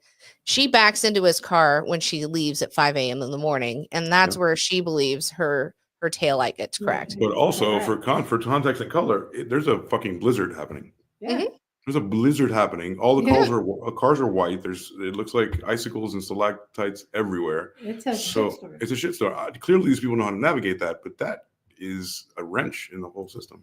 Yeah. It's not lost on me. This wouldn't have happened if I wasn't out that night. This wouldn't have happened if I wasn't out that night, it wouldn't happen. Yeah, clearly, Karen. Well, agreed. I mean, if you would have stayed home, herself, and so I think this is another area where I think the prosecution has problems. I know it, which is incredibly narrow, and I had a very oversized SUV. Yeah. Hard to navigate that thing. It's not lost on me. This wouldn't have happened if I wasn't out that night. This wouldn't have happened if I didn't go to 34 Fairview, and it wouldn't have happened if I went out for dinner with John and if that guy didn't fuck a gorilla in Africa, we wouldn't have AIDS. Yeah. Had a glass of wine. So I was in the wrong place at the wrong time, but I didn't start out the night. I didn't start out with the lobster that night. I put the car in the park in the yard. I put my car in the yard. I found him in the lawn. But wow, she really got Boston. She's like, oh yeah, she's not always Boston. You know what I mean? Yeah, no, she's very listening to her speak. But there are times where it comes out, and you're like, Totally. Let's go over here. So we don't have to listen, but this is there's Jennifer McCabe on the stand, and there's a little bit of the overview of the house, right? This is it. Yep. Yeah. So this is the back corner where the flagpole is, where the cursor is, right? Right? Okay. Yeah, I think I think he was closer to the street. So yeah. Okay. So you're saying around here? Yeah. A little bit further up. No. I mean, more towards the right. More towards and the then middle down towards the street. Yeah. So here, right around there. Yeah. Here-ish. Right around there. And then where was the last place he was seen? Because I have a video for that too. Okay, well, let's watch that. If you have a video, let's do it. Titillating. But so okay, all right. I understand a little bit more. So if you're coming from this side, and sure, you're going and there's a bend. Headlights are hitting something, and there's a bend. It's still hard, no matter what. It's still hard to see a mound in the snow clear. But I get it. That's where he was. Let's investigate that. I loved, and also luck happens. Luck happens too. I loved hearing the defense when he was talking to Proctor about the text messages, and a lot of the things the judge allowed, and then at the end he was like, "Do better," and but they struck it from the record. And I'm like, but they all fucking heard it. You know what I mean? All of the jurors still heard it. You can say, "Oh, see, there you go." Nice job. Yep, exactly. So right kind of by the edge of the brush or whatever where it gets scraggly, but still on the plain side of the. But not too close to the street. Closer than I thought to make the initial. So one of the testimonies was a guy, or they got like the black box from the Lexus, and their theory was, so they said she went from about 0 to 24 miles an hour in about 60 feet. And because of the marks on his arm, they think she sideswiped him somehow, hit his arm, and that's his arm got into the tail light, and that's what made and then somehow he hit his head on the fucking curb and catapulted over to where he landed. There is no way in any situation he would have landed there if she would have if she would have hit him on that side and all the things. I mean, there wasn't. How fast she could have gone to spin him around? It's impossible. But at 24 miles an hour and sideswiping, you barely. I mean, a sideswipe, you walk, you stumble away, and I mean. Yeah. Maybe he slipped in the snow, but honestly, it doesn't really. The math doesn't math. You know what I mean? This chick has an awful. Talk about wrestling bitch face. This chick looks like she's about to fucking. Your little dog too. You know, fucking wow. No, I'll get you, Snow White. But yeah, I mean, just really kind of the. I don't know. It just doesn't make sense. There's a color version of the map there. That's pretty good because there is a bend there. There's a small bend that could illuminate. That's such a Massachusetts neighborhood. So right off the it is such a Massachusetts neighborhood. Right, I'm in Braintree. Right. It's just I don't know. Yeah. Brought back a lot of memories. Oh, absolutely. So that's the so we're gonna do, let's go over to you guys. You want to set up the next part, and I'll look for that video that we want to watch. What video are we? Because I have the last time I ever saw him, which I'm sure is Karen Reed saying the last time he ever saw him. Right. And then we just saw the blood alcohol one that kind of put that in context, and then we watched John Erber go inside, so we're done with that. Do we have the defense's closing arguments? I can or the closing statement. I would love that. Let me see. To be honest, do Chef's something. kiss. Yeah. Yes. And the prosecutors was a hot fucking dumpster fire. This is actually pretty cool. I think you guys like this lady. She's pretty fresh. Dumpster fire. Yes. So even the judge was like, right. One more sentence and wrap it up. Right. Exactly. We're over it. Yeah, we're done here. This chick's pretty cool. Yeah. Look at Karen reading that though. She's yeah, like, exactly. Arr. That's what got me. The fact that they made him like a beat cop, right? And then like, ew, I hate fucking cops, right? I know. I love them because I only date them and I kill them. Let me start. So I'm going to talk about three major issues. One is going to be her representation of herself. The second one is going to be her statement that she made on camera about dropping John off at the house, which I think is very damning. And then the third statement she made about when she found his body, which I think is even more damning. And so and the river. Let me start with I just want to point out the personality thing, because it's quite unbelievable. So anyway, let's see, what do we have here? Okay, so when she first gets arrested, she says, "Can I have normal shoes, please, so I'm not on TV looking like this?" Let me just pause real quick. Yeah. Dave and I were watching that part. Alli, you can chime in on this as well. She's like, "Hold on, I'm in boxers with no panties." Exactly. And then the cops, as they walk away, were like, "This fucking bitch." And, all she was worried about was what she was wearing. She's like, "Hold on, I just don't want to go to jail without underwear on." Fucking underwear. Right. Like But honestly, some misogynistic men would interpret that as like, that bitch ain't got no panties on. Well, and they were also like, she only cares, and this lady's gonna go with it too. She only cares about what she looks like on TV. She's like, no, I'm uncomfortable to go to jail practically panties on. Pragmatically. Thank you. Is that what you thought too when you saw it? 100%. I was like, dude, let the girl put on some underwear and some jeans. No. Yes. I mean, fuck the bra. Don't even wear a bra. Who gives a shit? Yeah, that's fine, but I don't need my nether region. Yeah. Wait, what? Both of you, what? Sorry. So I think we're both saying the same. Okay, you're both doing it again.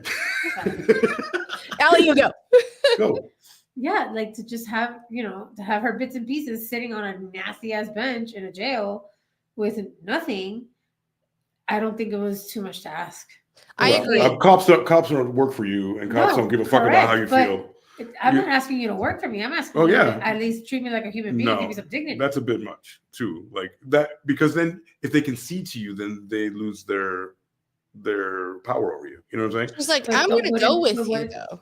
Yeah. I mean, that's Wouldn't too much that- work, guys. You think they're gonna do that for you just so your pussy's not cold? Get the fuck It's out. not so it's not cold. I don't want shit in it. No, they don't give a Thank fuck. you. I don't want to But- sit but- on. I don't want germs. Stop shrieking, everyone. Sorry. Disgusting. Huh? Oh, It's Sam. disgusting. Sam, go. Again, I don't want germs. I don't want whatever is in that Right. fucking jail That's a girl thought. making well, okay, men don't have to fucking think that way. Exactly. We have open shit that can Open get shit. Can go in there and get things, Yes. infections of sorts. Absolutely, and I agree with you. But I'm just telling you from their point of view. I'm not saying me think that. Yeah, no, I don't I'm give a saying shit from about their point. But if But you're a asking them cop- to get you a panties. Like you're asking them Correct. to care about you enough to go get panties. But if you're a cop and you're a good cop Oh, and you're hold on, no, and you're And you're wanted. You're already like pretty much guilty for murder in these people's eyes. They're gonna think of who cares about your badge?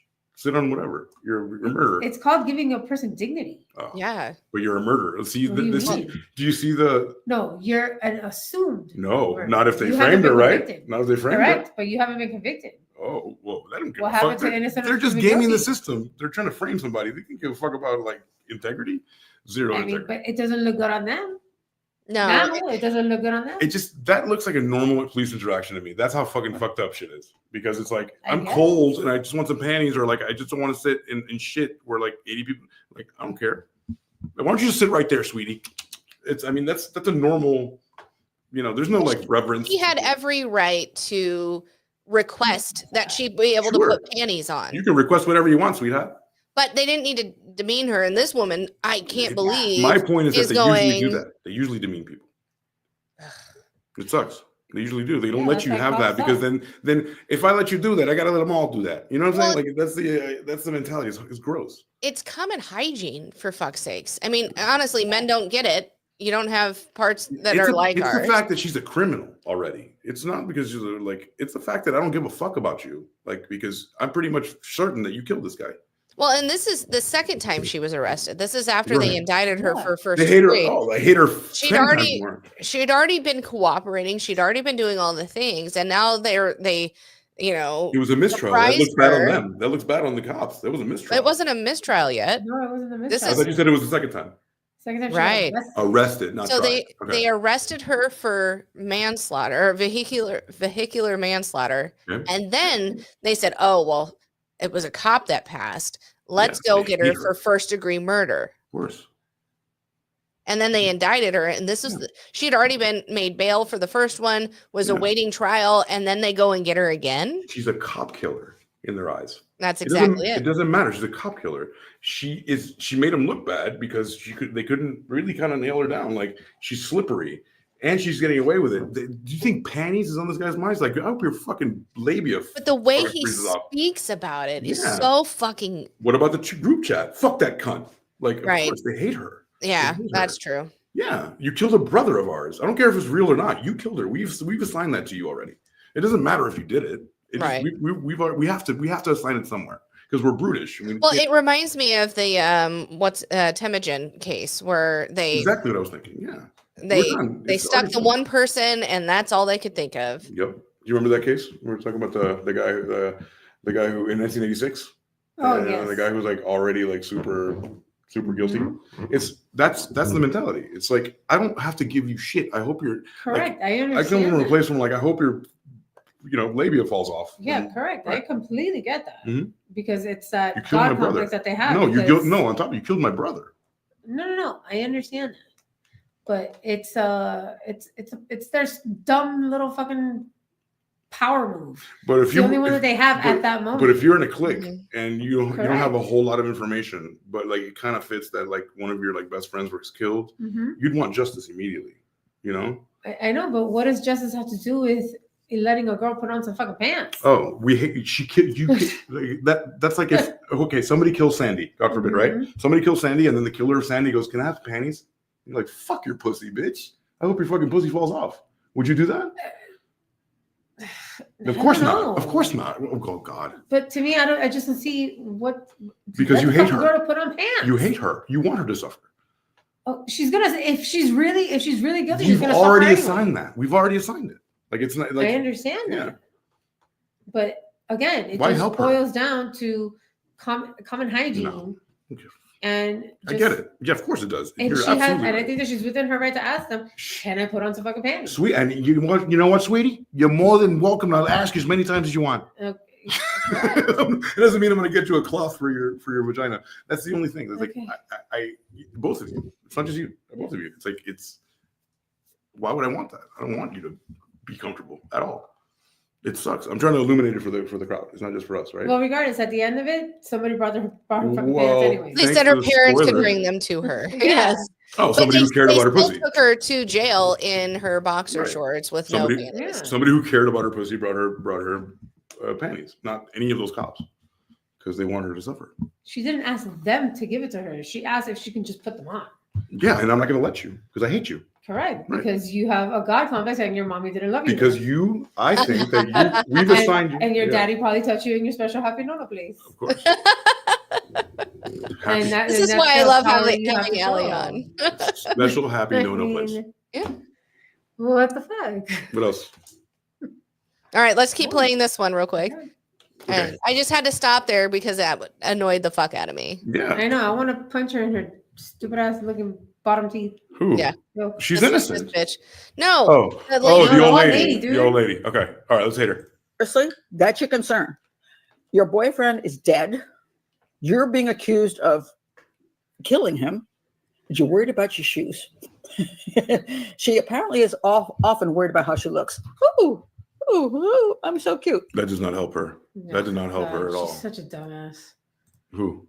Let's see. What do we have here? Okay. So See, but you've already made up your mind, just like she did too, right? She I made up her don't mind. think we can Why talk is she bad so- about people for wanting to have their appearance be one way or another. Of course, I understand that.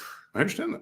Like I said, I think this. I just think this lady speaking is speaking. is from the other side. Well, I get that. Regardless, this is You have to show the other side. And correct. Honestly, we're humans. Does she want to go to court looking shitty? No, because court of public opinion is going to go, oh, well, she doesn't care about herself. She must not have cared about this. However, and I think this is a woman thing, to be honest. Of And course I don't want to is. bring it. Absolutely a woman thing. It's an absolute woman thing. If a man, regardless of how he looks, whatever, they don't fucking care. If he wants to make himself better, or even at court, dress better. No, but they're not going to let a guy go in. They're framing somebody. They're not letting Timogen go in his house to get comfortable. No, that's not what I'm saying. Okay. I'm saying somebody speaking. Okay, so we're having a whole ass conversation about Karen Reed. Mm-hmm. This woman here is having a whole ass conversation about Karen Reed. If this was a man, I don't believe we'd have the conversation about him wanting to look better. No, because he wouldn't need anything. He would, you know what I'm saying? Like he wouldn't. How are you red? I don't know what happened. Okay, cool. That's awesome. That's really I mean, it actually looks nice. I mean, roses are fucking red. Yes, but we wouldn't think of that. We would think like we're just going to wear the prison clothes. You know what I mean? No, what I'm saying is at court, she was like, "Ooh, she needs to look good. She has to look good." Okay, of course she does. Well, maybe she was. I think she was talking about there, not. No. She goes, "This isn't just the only time." And then they have a picture of her in the back of the car speaking with her lawyers about caring about the way she looks. Okay. Men go to court in suits. Yeah, Wade Wilson goes to court in fucking clown makeup. I hear you. We lost the sound on that. Yeah, I got you. Wait 1 second. Is this the same video? Yeah, right. Okay. All right. Let's look at the. No, it's not the same video. It's not the same video. Yep, I knew it. So it's the one behind it. It's the one behind it. I got it. Boom. Check this out. Yeah, right here. Sound. Yep. She's stupid. Again, not a good look. This is good. If you're going to be doing a documentary, probably doing that is not exactly getting your hair out of your fucking face. Yeah. My hair's in my face. She's a hater because she's pretty, and she's not. She looks like a fucking. She looks like a Fraggle Rock. Agreed. Yeah, exactly. Shows up at a lot of these when she comes to the trial, her last trial, because a new one's just starting now in April. She comes to her trial. She's always smiling, and people are high-fiving her, and the crowd is just adoring. Because she knows she's exonerated. There's nothing like, you know what I'm saying? Like she knows you can. Are you allowed to laugh during your trial? I don't like this creator at all. I don't like her. But I did this. You know, I did this on purpose for you. Pat Brown is a. Oh, that's the red. Awful. So of course I did this on purpose. Do you think I just want to? We're not agreeing with everything, are we? You can't do that. This is her, the free Karen Reed fools, just going crazy about her. And of course, you got this piece of crap, Aiden Kearney, Turtle Boy. I should not say anything more about him. You literally have a because YouTube I know channel. You have to say something that got me get this video demonetized. Anyway. I hate her, and I know you hate her too, and that's why I played her, because I knew that she was going to take the worst. As soon as you see this worst picture of her, and then this, the sanctimonious picture of this guy, like out of the academy, it's obvious what's happening. It's propaganda for the other side. So I always like to. I'm fine with having an opinion on the other side. Mm-hmm. That's different, but propaganda is different. She has nothing to say. Yes, all she is doing is demeaning her looks, her demeanor. Right. Classic hater. Yeah, it's fucking stupid. Hater, for sure. So yeah, I know, and that's I wanted. This is perfect. Do you feel? Do you hate her? Do you want to just reach over? You just hit that bitch in her turkey gizzard. Right in her chunky ass turkey gizzard. What'd you call it? Her turkey gizzard. A turkey gizzard. The waddle. Oh my god, she looks like a fucking Mitch McConnell. I want to do that. Slap that rotisserie chicken.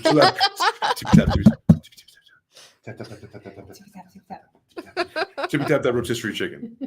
Wiener, floppy wieners, floppy wiener. I don't like her. I don't like it. Absolutely not one bit. Okay, so we know the other side is ugly. Again, if you're gonna have the opinion on the other side, that's fine, but back it up. Yeah, you know what I mean. Not just like she does this with her hair. Oh, maybe it's in her face. In this entire time, how many times these people like this? Right? I mean, like. Yeah, but you're not a murderer. Aren't I? No, not yet. Not fucking yet. That you know of. Look at you think this chick makes weird faces? Look at this chick. Right. Okay. She gets pissed really quick. It's like really pissed. Yeah. Oh wait, I think. Hold on. Here comes the gem. Here comes hit him. What are we doing here? I don't know. This is a crazy case. It's a crazy case, and I actually talked to one of my coworkers. Just to be about fair, it. Yeah. To be fair, she's talking. She's saying something now, and then you were like, So just saying. And I told her, and I go, dude, just do me a favor, look up this story and tell me what you think. Mm-hmm. And she came back to me today. She was like, Alli, I saw the documentary. And I was like, and I was like, are you on my side? No. She goes, I don't know what to think. And I go, right. Exactly. How are you so red? I don't know what happened. What did you do? I don't know. It's phenomenal. I enjoy it. I enjoy it very much. I thought it was the neon lamp, but no. Nar, not even nar. No, I agree. It's nice to hate her. Her name is Profiling with Pat Brown. Her name is Pat Brown. She's a woman. You wouldn't tell by looking at her, but not by her name either. But she's definitely a female turkey. Yeah. So demonetize her. So she just told me just like that. She was just like, and she kept on like pointing out all these different things, and I was like, See, exactly. That's why it led to a fucking hung jury. I don't think that people can come to a definitive. Yes, she did this because manslaughter.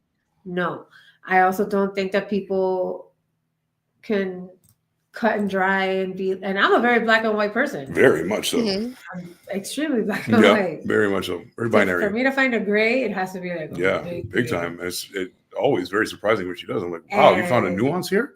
And normally I'm fair about it though when I see the gray. Yeah, same. It's like me and country music. And I was just like, I can't make black or white about it. Again, and I think I mean, Sam is. What? Black and white. Black and white about this. About this? Yeah. No, I mean. Fairly certain about it. I'm fairly. My gut says she didn't, because of all of the cover-ups and mishandling and all the things. Too much shady shit on the other side, man. Exactly. Why do that if there isn't anything That's the shady thing. going on? Like However, the thing with Signal right now, like the right, like just by Tulsi Gabbard sitting there and going, were you even on the thread? And she's like, I cannot talk about it. I cannot talk about anything. Like that's worse. but mistakes are made. That's some mistakes were made. Like yes. That's worse. Where you can't even put yourself admit that reality is real. Right. Define the word is. If everything was done by the book, and meaning like last week's case that we did, they did follow every avenue, even though it still led to the one person they thought initially. Right. But they were like, nope, let's do this, let's do that. They did it very well. If things were handled correctly, maybe. And again, I don't think she did it in malice. If she did do it, and I believe it was probably an accident, and she was so drunk she didn't realize what happened. However, the evidence doesn't really support that by where he was found. At the end of the day, it's to prove it beyond a reasonable doubt. Shadow of a doubt, yeah. Shadow of a doubt, without a shadow, without a reasonable. You can't have not one, and here there's so many doubts. That's why you can't prove too many doubts. Defamation, because defamation is like you. Not only did you want us to talk shit about me, you wanted to talk shit about me enough for me to not be able to get paid for X amount of time. It's like all subjective shit. It's insane. But let me ask you a question, Sam, and you. Yes. Both of you. Sam first. Have you ever watched one of these things, one of these documentaries? You both are super into true crime. Gone in, made your assumption like you did in this one and many, many others, and then switch your position, or have you always stayed entrenched? I've switched. I've done it on multiple of the stories we've done on Roses Are Red. Okay. This one, honestly, I didn't know enough about it, but I was like, she probably fucking did it. Right. Yeah. She looks like she did it. Right. Period. And then I started watching it, and I looked at Dave, and I was like, I don't think she fucking did it. That's why when I was watching and you came downstairs, that's how I felt at that moment. How'd you feel? Like, I'm like, dude, I thought at one point, I'm like, oh, 100%. She definitely did it. What a bitch, right? She fucked him up. Yep. Yeah. Ran him the fuck over with the car. She's like, hey, fuck you. Even the way I explained it to people, it's like, what story are you doing? Yeah. Oh, it's a chick that left the right. Okay. And then he's like, well, what is it? No idea. And I was like, dude, I don't know if she did it or not, bro. I'm like, you need to look this up. What did it? Like the constant Murphy's Law shit? We're like, wait a minute, why cover that up? It's unnecessary. It's unnecessary cover up. Correct. Mm-hmm. And then how they can't really prove exactly how he got the scratches on his arm. Like, if she really did this with the complete intent to just back into him, fuck up his life, and just take off, he would have more shit. Right. Agreed. There's no lower body. There's no lower body injuries. There's nothing. But on paper, they had a fight, and she berated him. Correct. So but when you, just like how I say, I'm like, when you start to peel an onion, it starts to stink. That's my. Mm-hmm. That's what I say. I'll let you have it. There's also a banana. No, you peel Okay, so with time. many peels. Yeah, many peels too. Yes. If you start taking out those layers of that fucking onion, it's gonna start to stink. Mm-hmm. Oh, I like that. That's what I'm saying. Fuck yeah. So you're gonna wrap that blue cheese. Ew. I love it. Fun. Dirty feet cheese. Yum. Oh God, dirty moldy cheesy toes. Yep. And that's what they wanted her pussy to feel like when she went to jail. Correct. Oh jeez. That's fucked. Yeah, I want you to have blue cheese, blue waffle when you get there, because we hate you because you killed our brother. Mm-hmm. I'm just acting like one. I am not one. Go ahead. And it threw me. It just threw me. Mm-hmm. I'm like, oh, I don't think she did do it. And you went hard 180. Well, I think honestly, I feel like I'm still spinning. Me too. I feel like I flip-flopped multiple times watching this whole documentary and going, oh, wait, maybe maybe she didn't, maybe she did, blah, blah, blah. You know what I mean? Are you saying that this is one of the better ones because it ebbs and flows? Well, it absolutely, and honestly, had I have gone into it, or had I have not known anything about it, I still would think she was, you know, the one. And honestly, even seeing the headlines, she looks like a fucking stone cold bitch that maybe could have. However, I don't really, my gut really says probably not. And if so, it was it was more of an accident than like she didn't fucking know he was there, and she backed into him. And the way she looks and all those things, just are unfortunate things that are happening. I'm serious about that. Because it's true. You can have a resting bitch face, be unlucky, and all those things be true. All those things can be true at once, right? The cover-ups, though, really get to me. Correct. I don't understand why you would. If you are on the up and up and have nothing to hide, as a police officer, you should be like, here's all the cards. I'm going to give you all the things. Vegas dealers. And that's one of the things too. Like, okay, let's say you don't commit a horrible crime, and you're like, you know what? I know in my heart of hearts I did not do this. I am so certain that I didn't do this that any moment now you're going to find the evidence that exonerates me. And just because of like, there's a fine line between like being like, oh, I didn't do it, and like, I didn't fucking do it. Like, it's an eyebrow arch away from like looking like an asshole or a villain than just like, oh, they're certainly going to bring some evidence because I know I didn't do it. So they'll find it in a minute now. I think that's her case, though. I think that's why. Right. I think that's why people think she's guilty, but she's like, I know I'm not. Right. It's arrogance because I know I'm not. You're going to find it. I just know you are. You look arrogant. Or, you know, I think that's part of it. And not for nothing, but her attorneys are amazing. They are. They're so good. Let's try to see some. The way that this Alan Jackson guy expresses himself, questions things, so good. States things. You just kind of you can't not listen to him. And he doesn't feel I didn't know that. He doesn't feel like a sleazy defense lawyer, right? Correct. We had a lawyer here in Omaha. His name was James Martin Davis, and he was You told me about James Martin Davis. Yes, he was very known for getting criminals off. I mean, he was. If you were in the wrong, you went to James Martin Davis because he was the best. Yep. Yeah, very much so.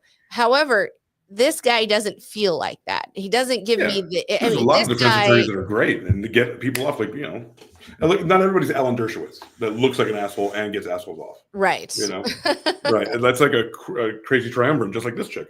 Resting bitch face. I'm innocent. Bad luck. But this guy, you can tell, as Alli was saying, her whole defense it was amazing. The local guy and him, and then the gal that he's a team with, so good. They were so good. Let's see how good they are. With a cherry on top. New developments in the ever-providing Karen Reed case. Her murder retrial will begin on April 1st, and she stands accused, as you may know, of killing her Boston police officer boyfriend, John O'Keefe, by hitting him with her SUV and then leaving him to die in the snow. That's funny. That's not the way it was characterized before, right? Because this is the second trial. Is that why? Yeah. It's not characterized. Like the first thing they mentioned was a car. Was the car always the forefront of it? No. It was a possibility, but it wasn't like, right? Like it wasn't the headline. No, it was not the headline, I don't believe. Right. No. Joining me now in studio with all the latest is our own Court TV crime and justice correspondent, Matt Johnson. Great to be with you, Matt. Every time you come, there's something new, some new development. So latest news about every time you come, there's how different is it if new. it's CUM? I mean, I was literally stopping you for that. Every time you come, it's something new. Something new.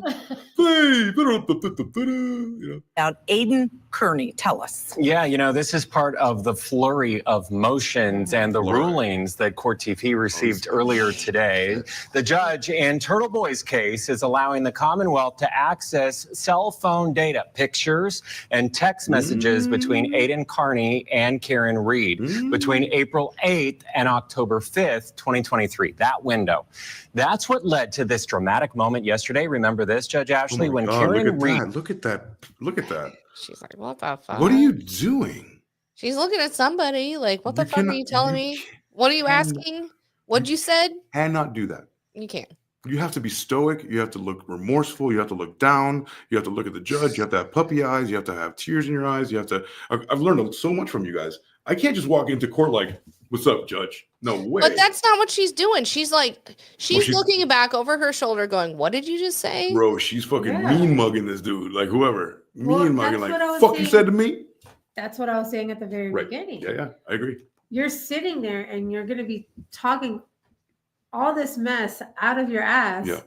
And you're not going to get a reaction from me? You're not, but that would be you in court, and that's her right now. I'm saying, but that would be you too, because you would have hecklers, you would have people on your side, but people opposite your side, and then it's hard, it's pressurized, it's hard to deal with, it's long. And another thing, you would lose your mind. You would definitely make eyes at people. And another thing, I don't even think that I even witnessed in this entire documentary one of her attorneys telling her to, hey, chill out on your faces. They did. Yeah.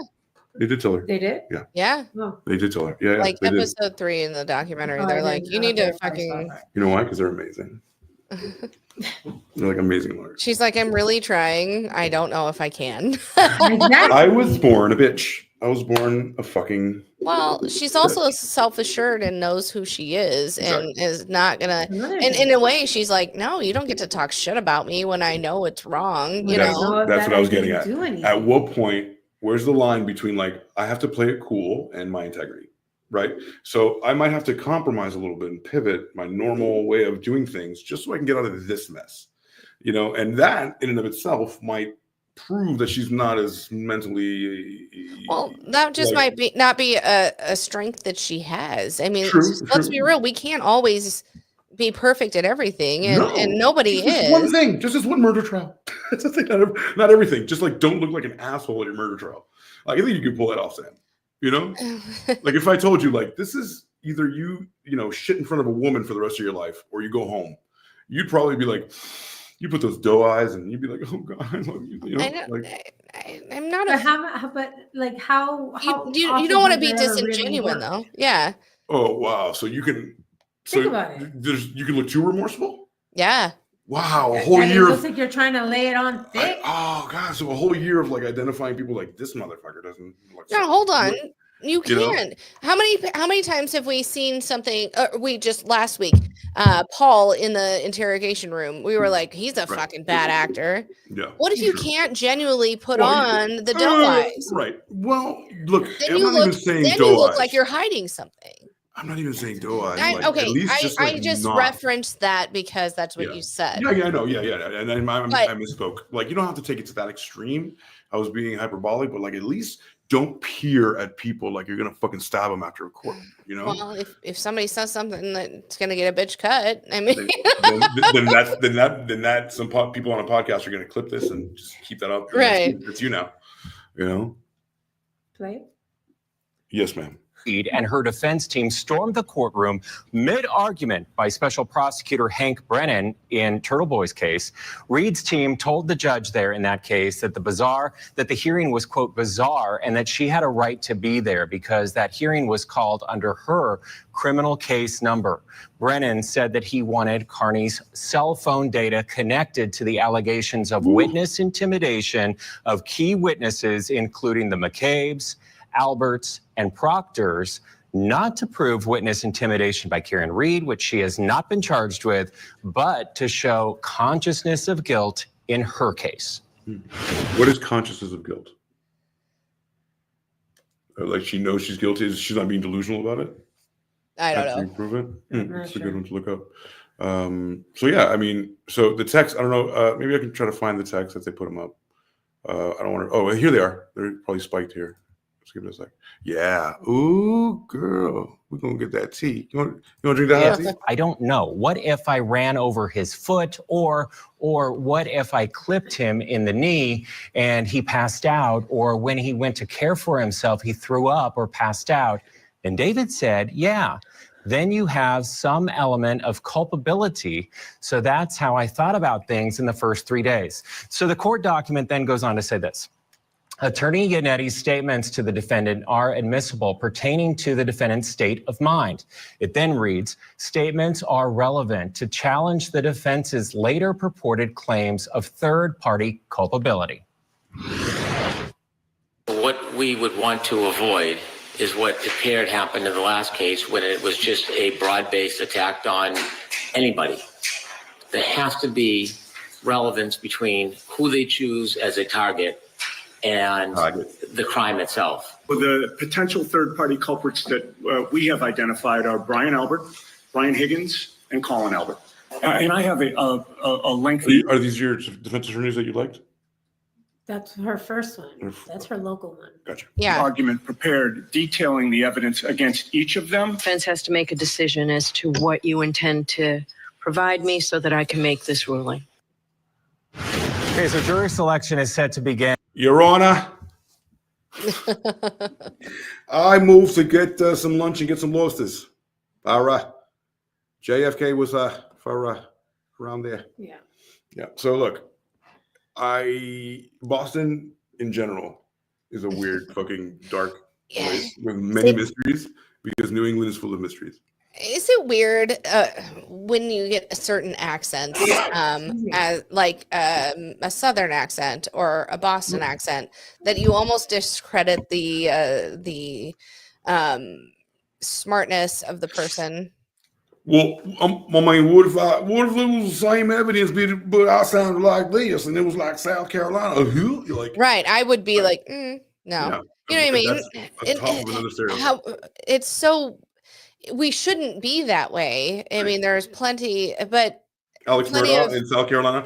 And he was very intelligent and, good at what he did, and for the most part. He's a nepo baby, but yeah. Right, but his family though, I'm just a simple backwoods hyper chicken. Like what?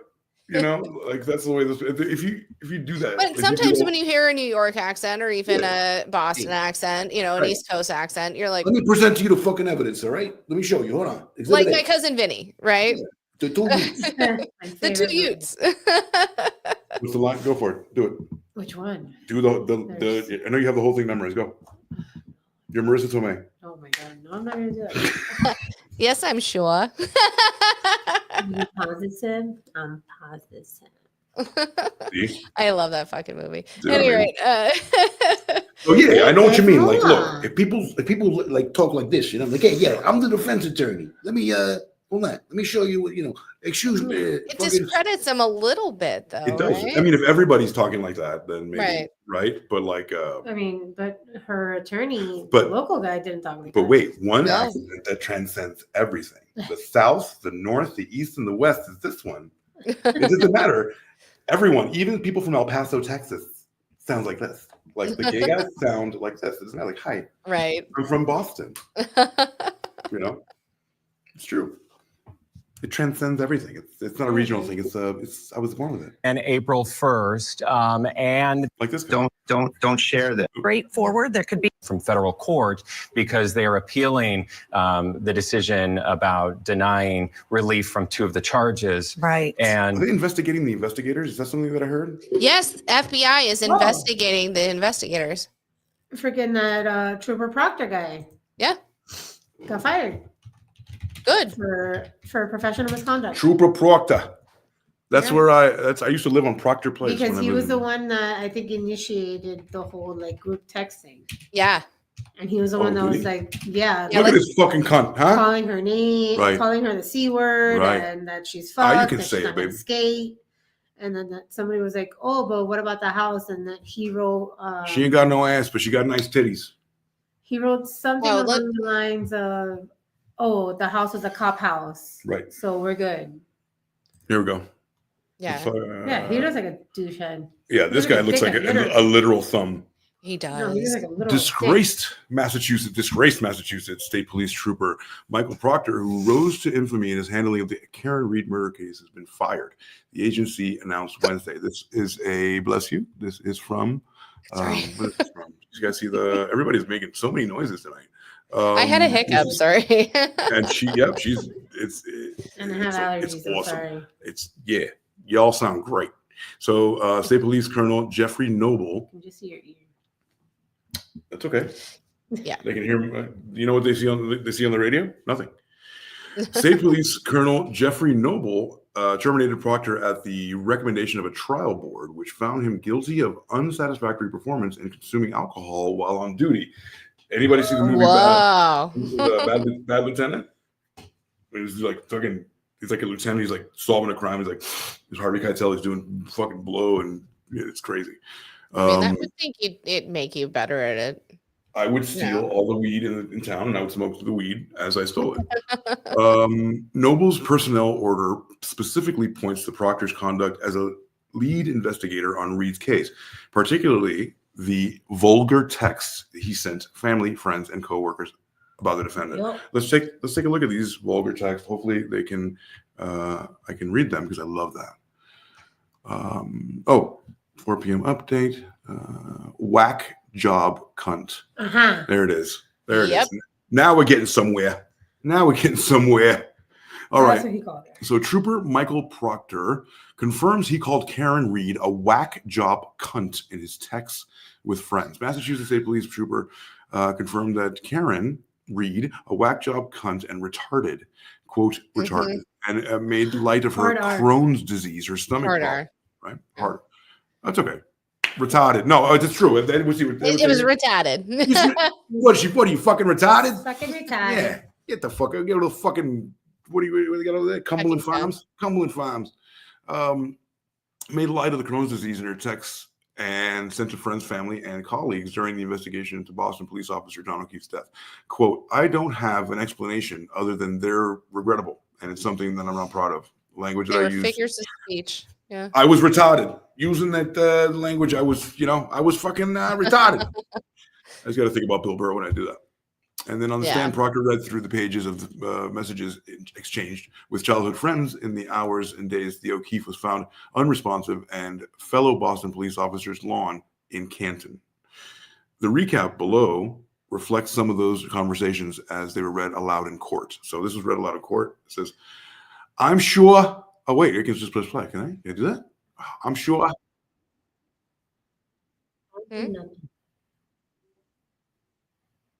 What happened? Are you playing something? You're not playing. You don't hear that? No, we hear nothing. I hear nothing. Out of it. I'm hearing the crap. No, we're not. All right, so it says, I'm sure that the owner of the house will receive some shit. I think it's shit. One of the Proctor's friends wrote, nope. Proctor replied, homeowners of Boston cop too. Referring to Reed and O'Keefe, he testified that he wrote in others, quote, she waffled him. I looked at his body in the hospital. He's banged up. And another message, he said she hit him with a car. So look, it was her the whole time. Panties, they want to kill this bitch.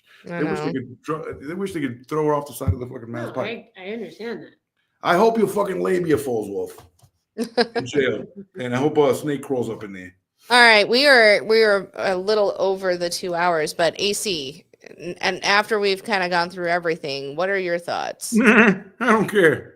No, it's your job to care. This is what we do. It's a whole fucking thing. You changed my mind. You changed my mind to the point where, so that the only really compelling part that would take me to the point where I was in the beginning was the fact that if she made a beeline to the one thing that, right, the finding, and just getting it over with. Like, all right, let's find the body. It's almost like it's, let's get on with it.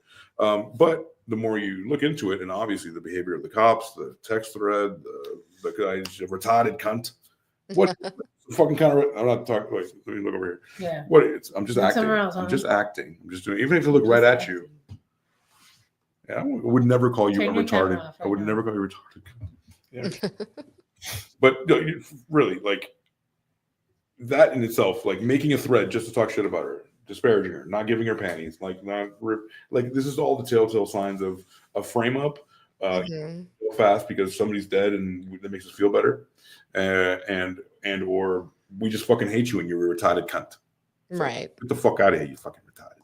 All right, Alli, what are your final thoughts? I mean, I'm still stuck until if they can come up with new evidence in the second trial that can convince me one way or the other, then Do you know fine. what But kind like of, I said, what kind of evidence do you think would change? I don't know. What else are they gonna? Are they going to fabricate more shit? Some guy comes out and is like, I fucking did it. I'm retarded. I fucking did it. Because even the freaking the guy that comes to plow the snow, Right, exactly. The snowplow guy came down the street and said nobody was there. Right. Mr. Plow. If there was somebody there, I'm pretty sure that he would have remembered and he would have been like, "There's a problem. There's a body." Yeah. There's a wicked piss over of a body over there. So that's why like we can't. It's hard to get into like all of the details and all the evidence that like is being presented. But the one that really got me to be like, maybe she really didn't do it. Maybe these people did do this shit. Was the snowplow guy? Right. Guys, I have to read this. I'm so sorry. I know that we're almost done, but I just read something that. Okay, it'll be worth it. I promise you so much. It'll be worth it. He's very. I trust you. Moved by it. She's hot. Promoted. Continues with the text. She's hot at least. One of the proctor's friends asked at some point. He said she's a whack job cunt. She's a babe. Weird Fall River accent. Fall River is a weird part of Massachusetts. It's fucking full of Portuguese people from the Azores. And he goes, weird Fall River accent though. No ass. Also testified that she's a homeowner of Brian Albert. By all accounts, she had done nothing wrong. Under questioning by prosecutor Adam Lally, the guy you were talking about was awesome, right? No, Adam Lally was the prosecutor. He was shit. Oh, okay. I'm sorry. The defense attorney. Alan Jackson was. Alan Jackson. Turd muffin. Got it. Yeah. Who introduced the text, right? So Adam Lally was the one that introduced the text. He's shit. Proctor acknowledged that this message was unprofessional and regrettable. He said he shouldn't have sent them. In other texts, he said, read a nut bag, right? She called read a nut bag and wrote, she's got a leaky balloon knot, leaks poo, in reference to Reed's chronic illness. So she's fucking with his Crohn's disease. Chick has Crohn's disease, like, she's got a fucking leaky balloon knot. Her asshole's retarded. Her asshole leaks. How are you red? I don't know. I don't know what happened.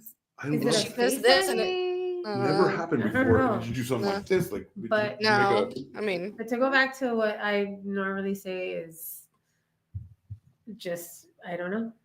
It's a fucking wait mystery. and see. Yeah, lick my fucking balloon knot. I mean, honestly, I would love for them to be able. Wouldn't the phone company be able to pull that guy's info from his SIM card that he destroyed? No, the Brian Higgins guy. Higgins. Oh, yeah, Higgins, right. No, Higgins is the guy that she was flirting with, correct? And he destroyed his phone and his SIM card. But there's a cloud.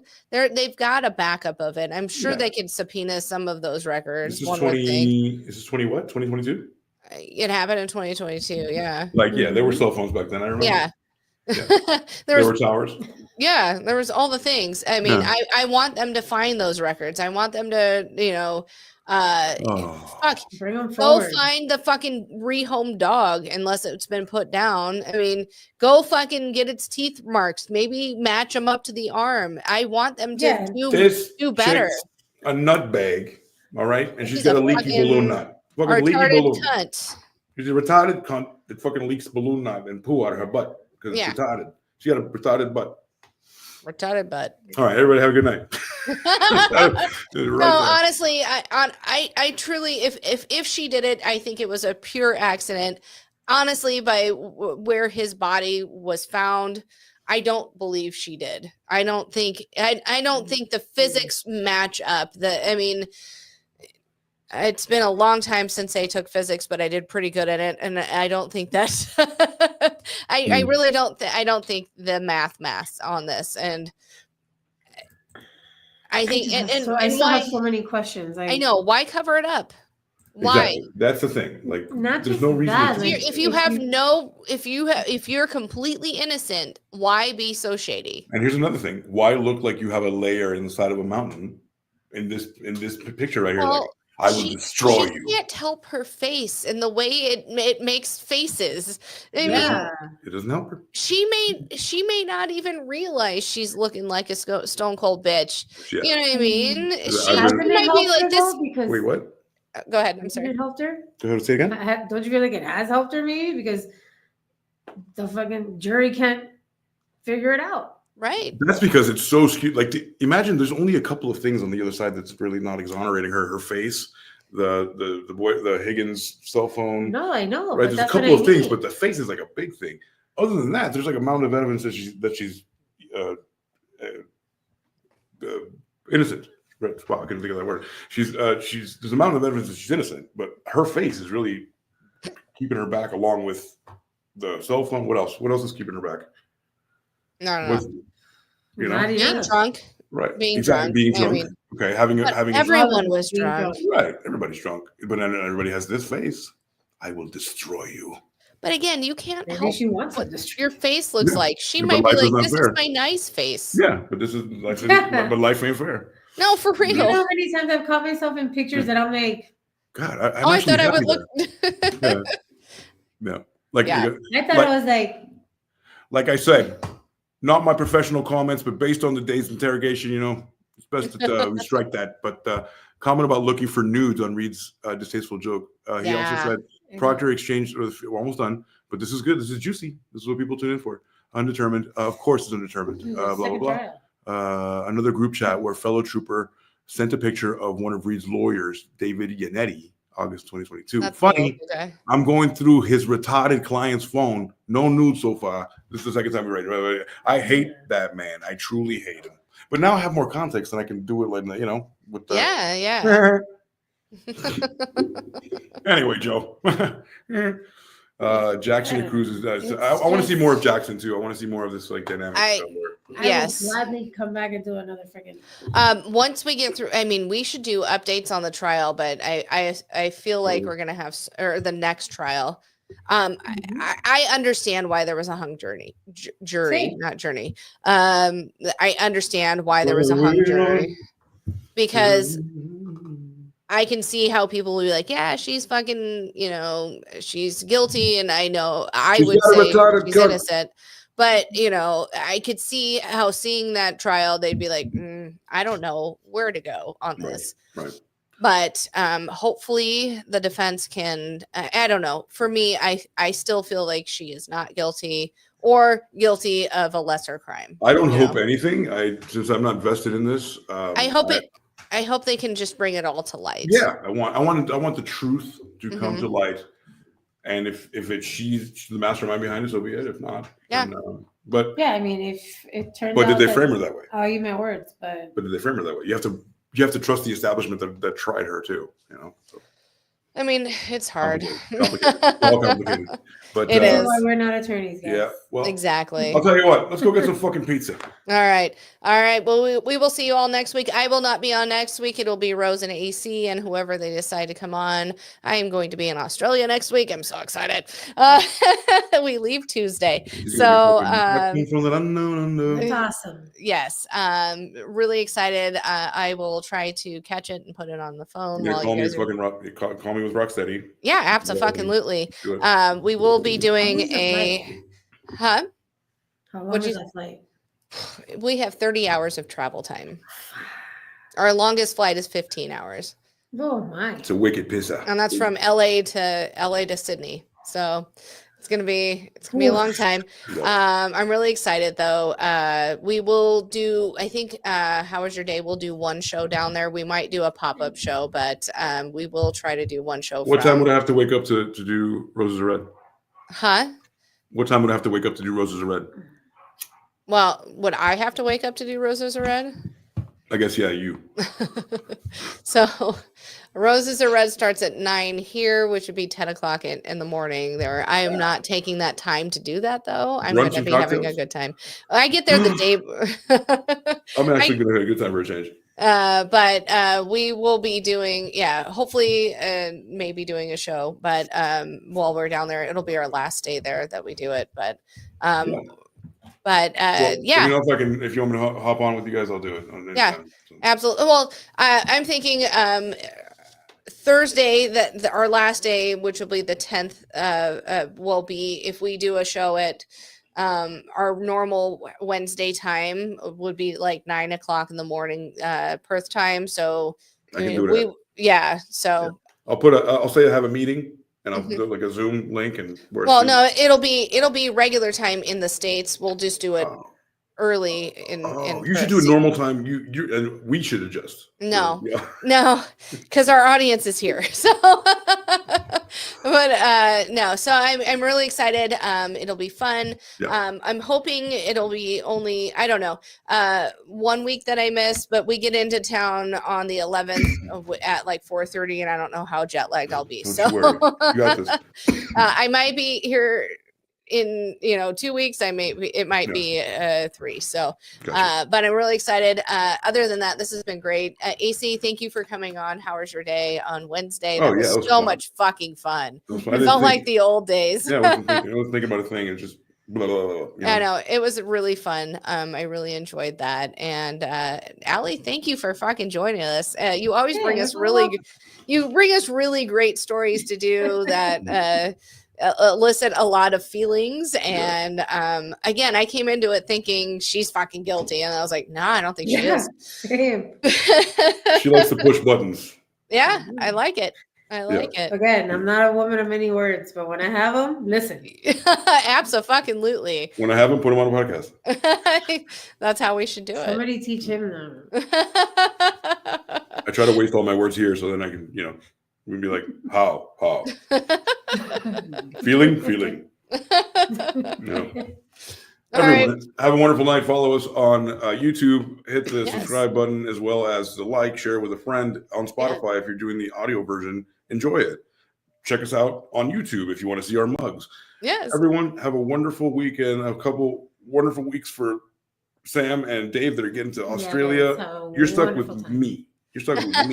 I'm the only constant for a minute. So. Oh. Well, thank you for taking up that slack. And my microphone just fell off the table. It's an omen. It's an omen. Don't say that. Oh my God. No, the omen is that she's going to get a new microphone. Duh. That's because I fucked with it the whole time. Anyway. Omens don't exist, first of all. It's a no, they name of a don't. boy. There we go. I gotcha. I got it. It's a Damien. Any rate, folks, thank you for listening. It's been fun, and we will see you next week. True crime, that ass. All right. See ya. Oh, wait. Hold on. Oh, yeah. Fuck yeah.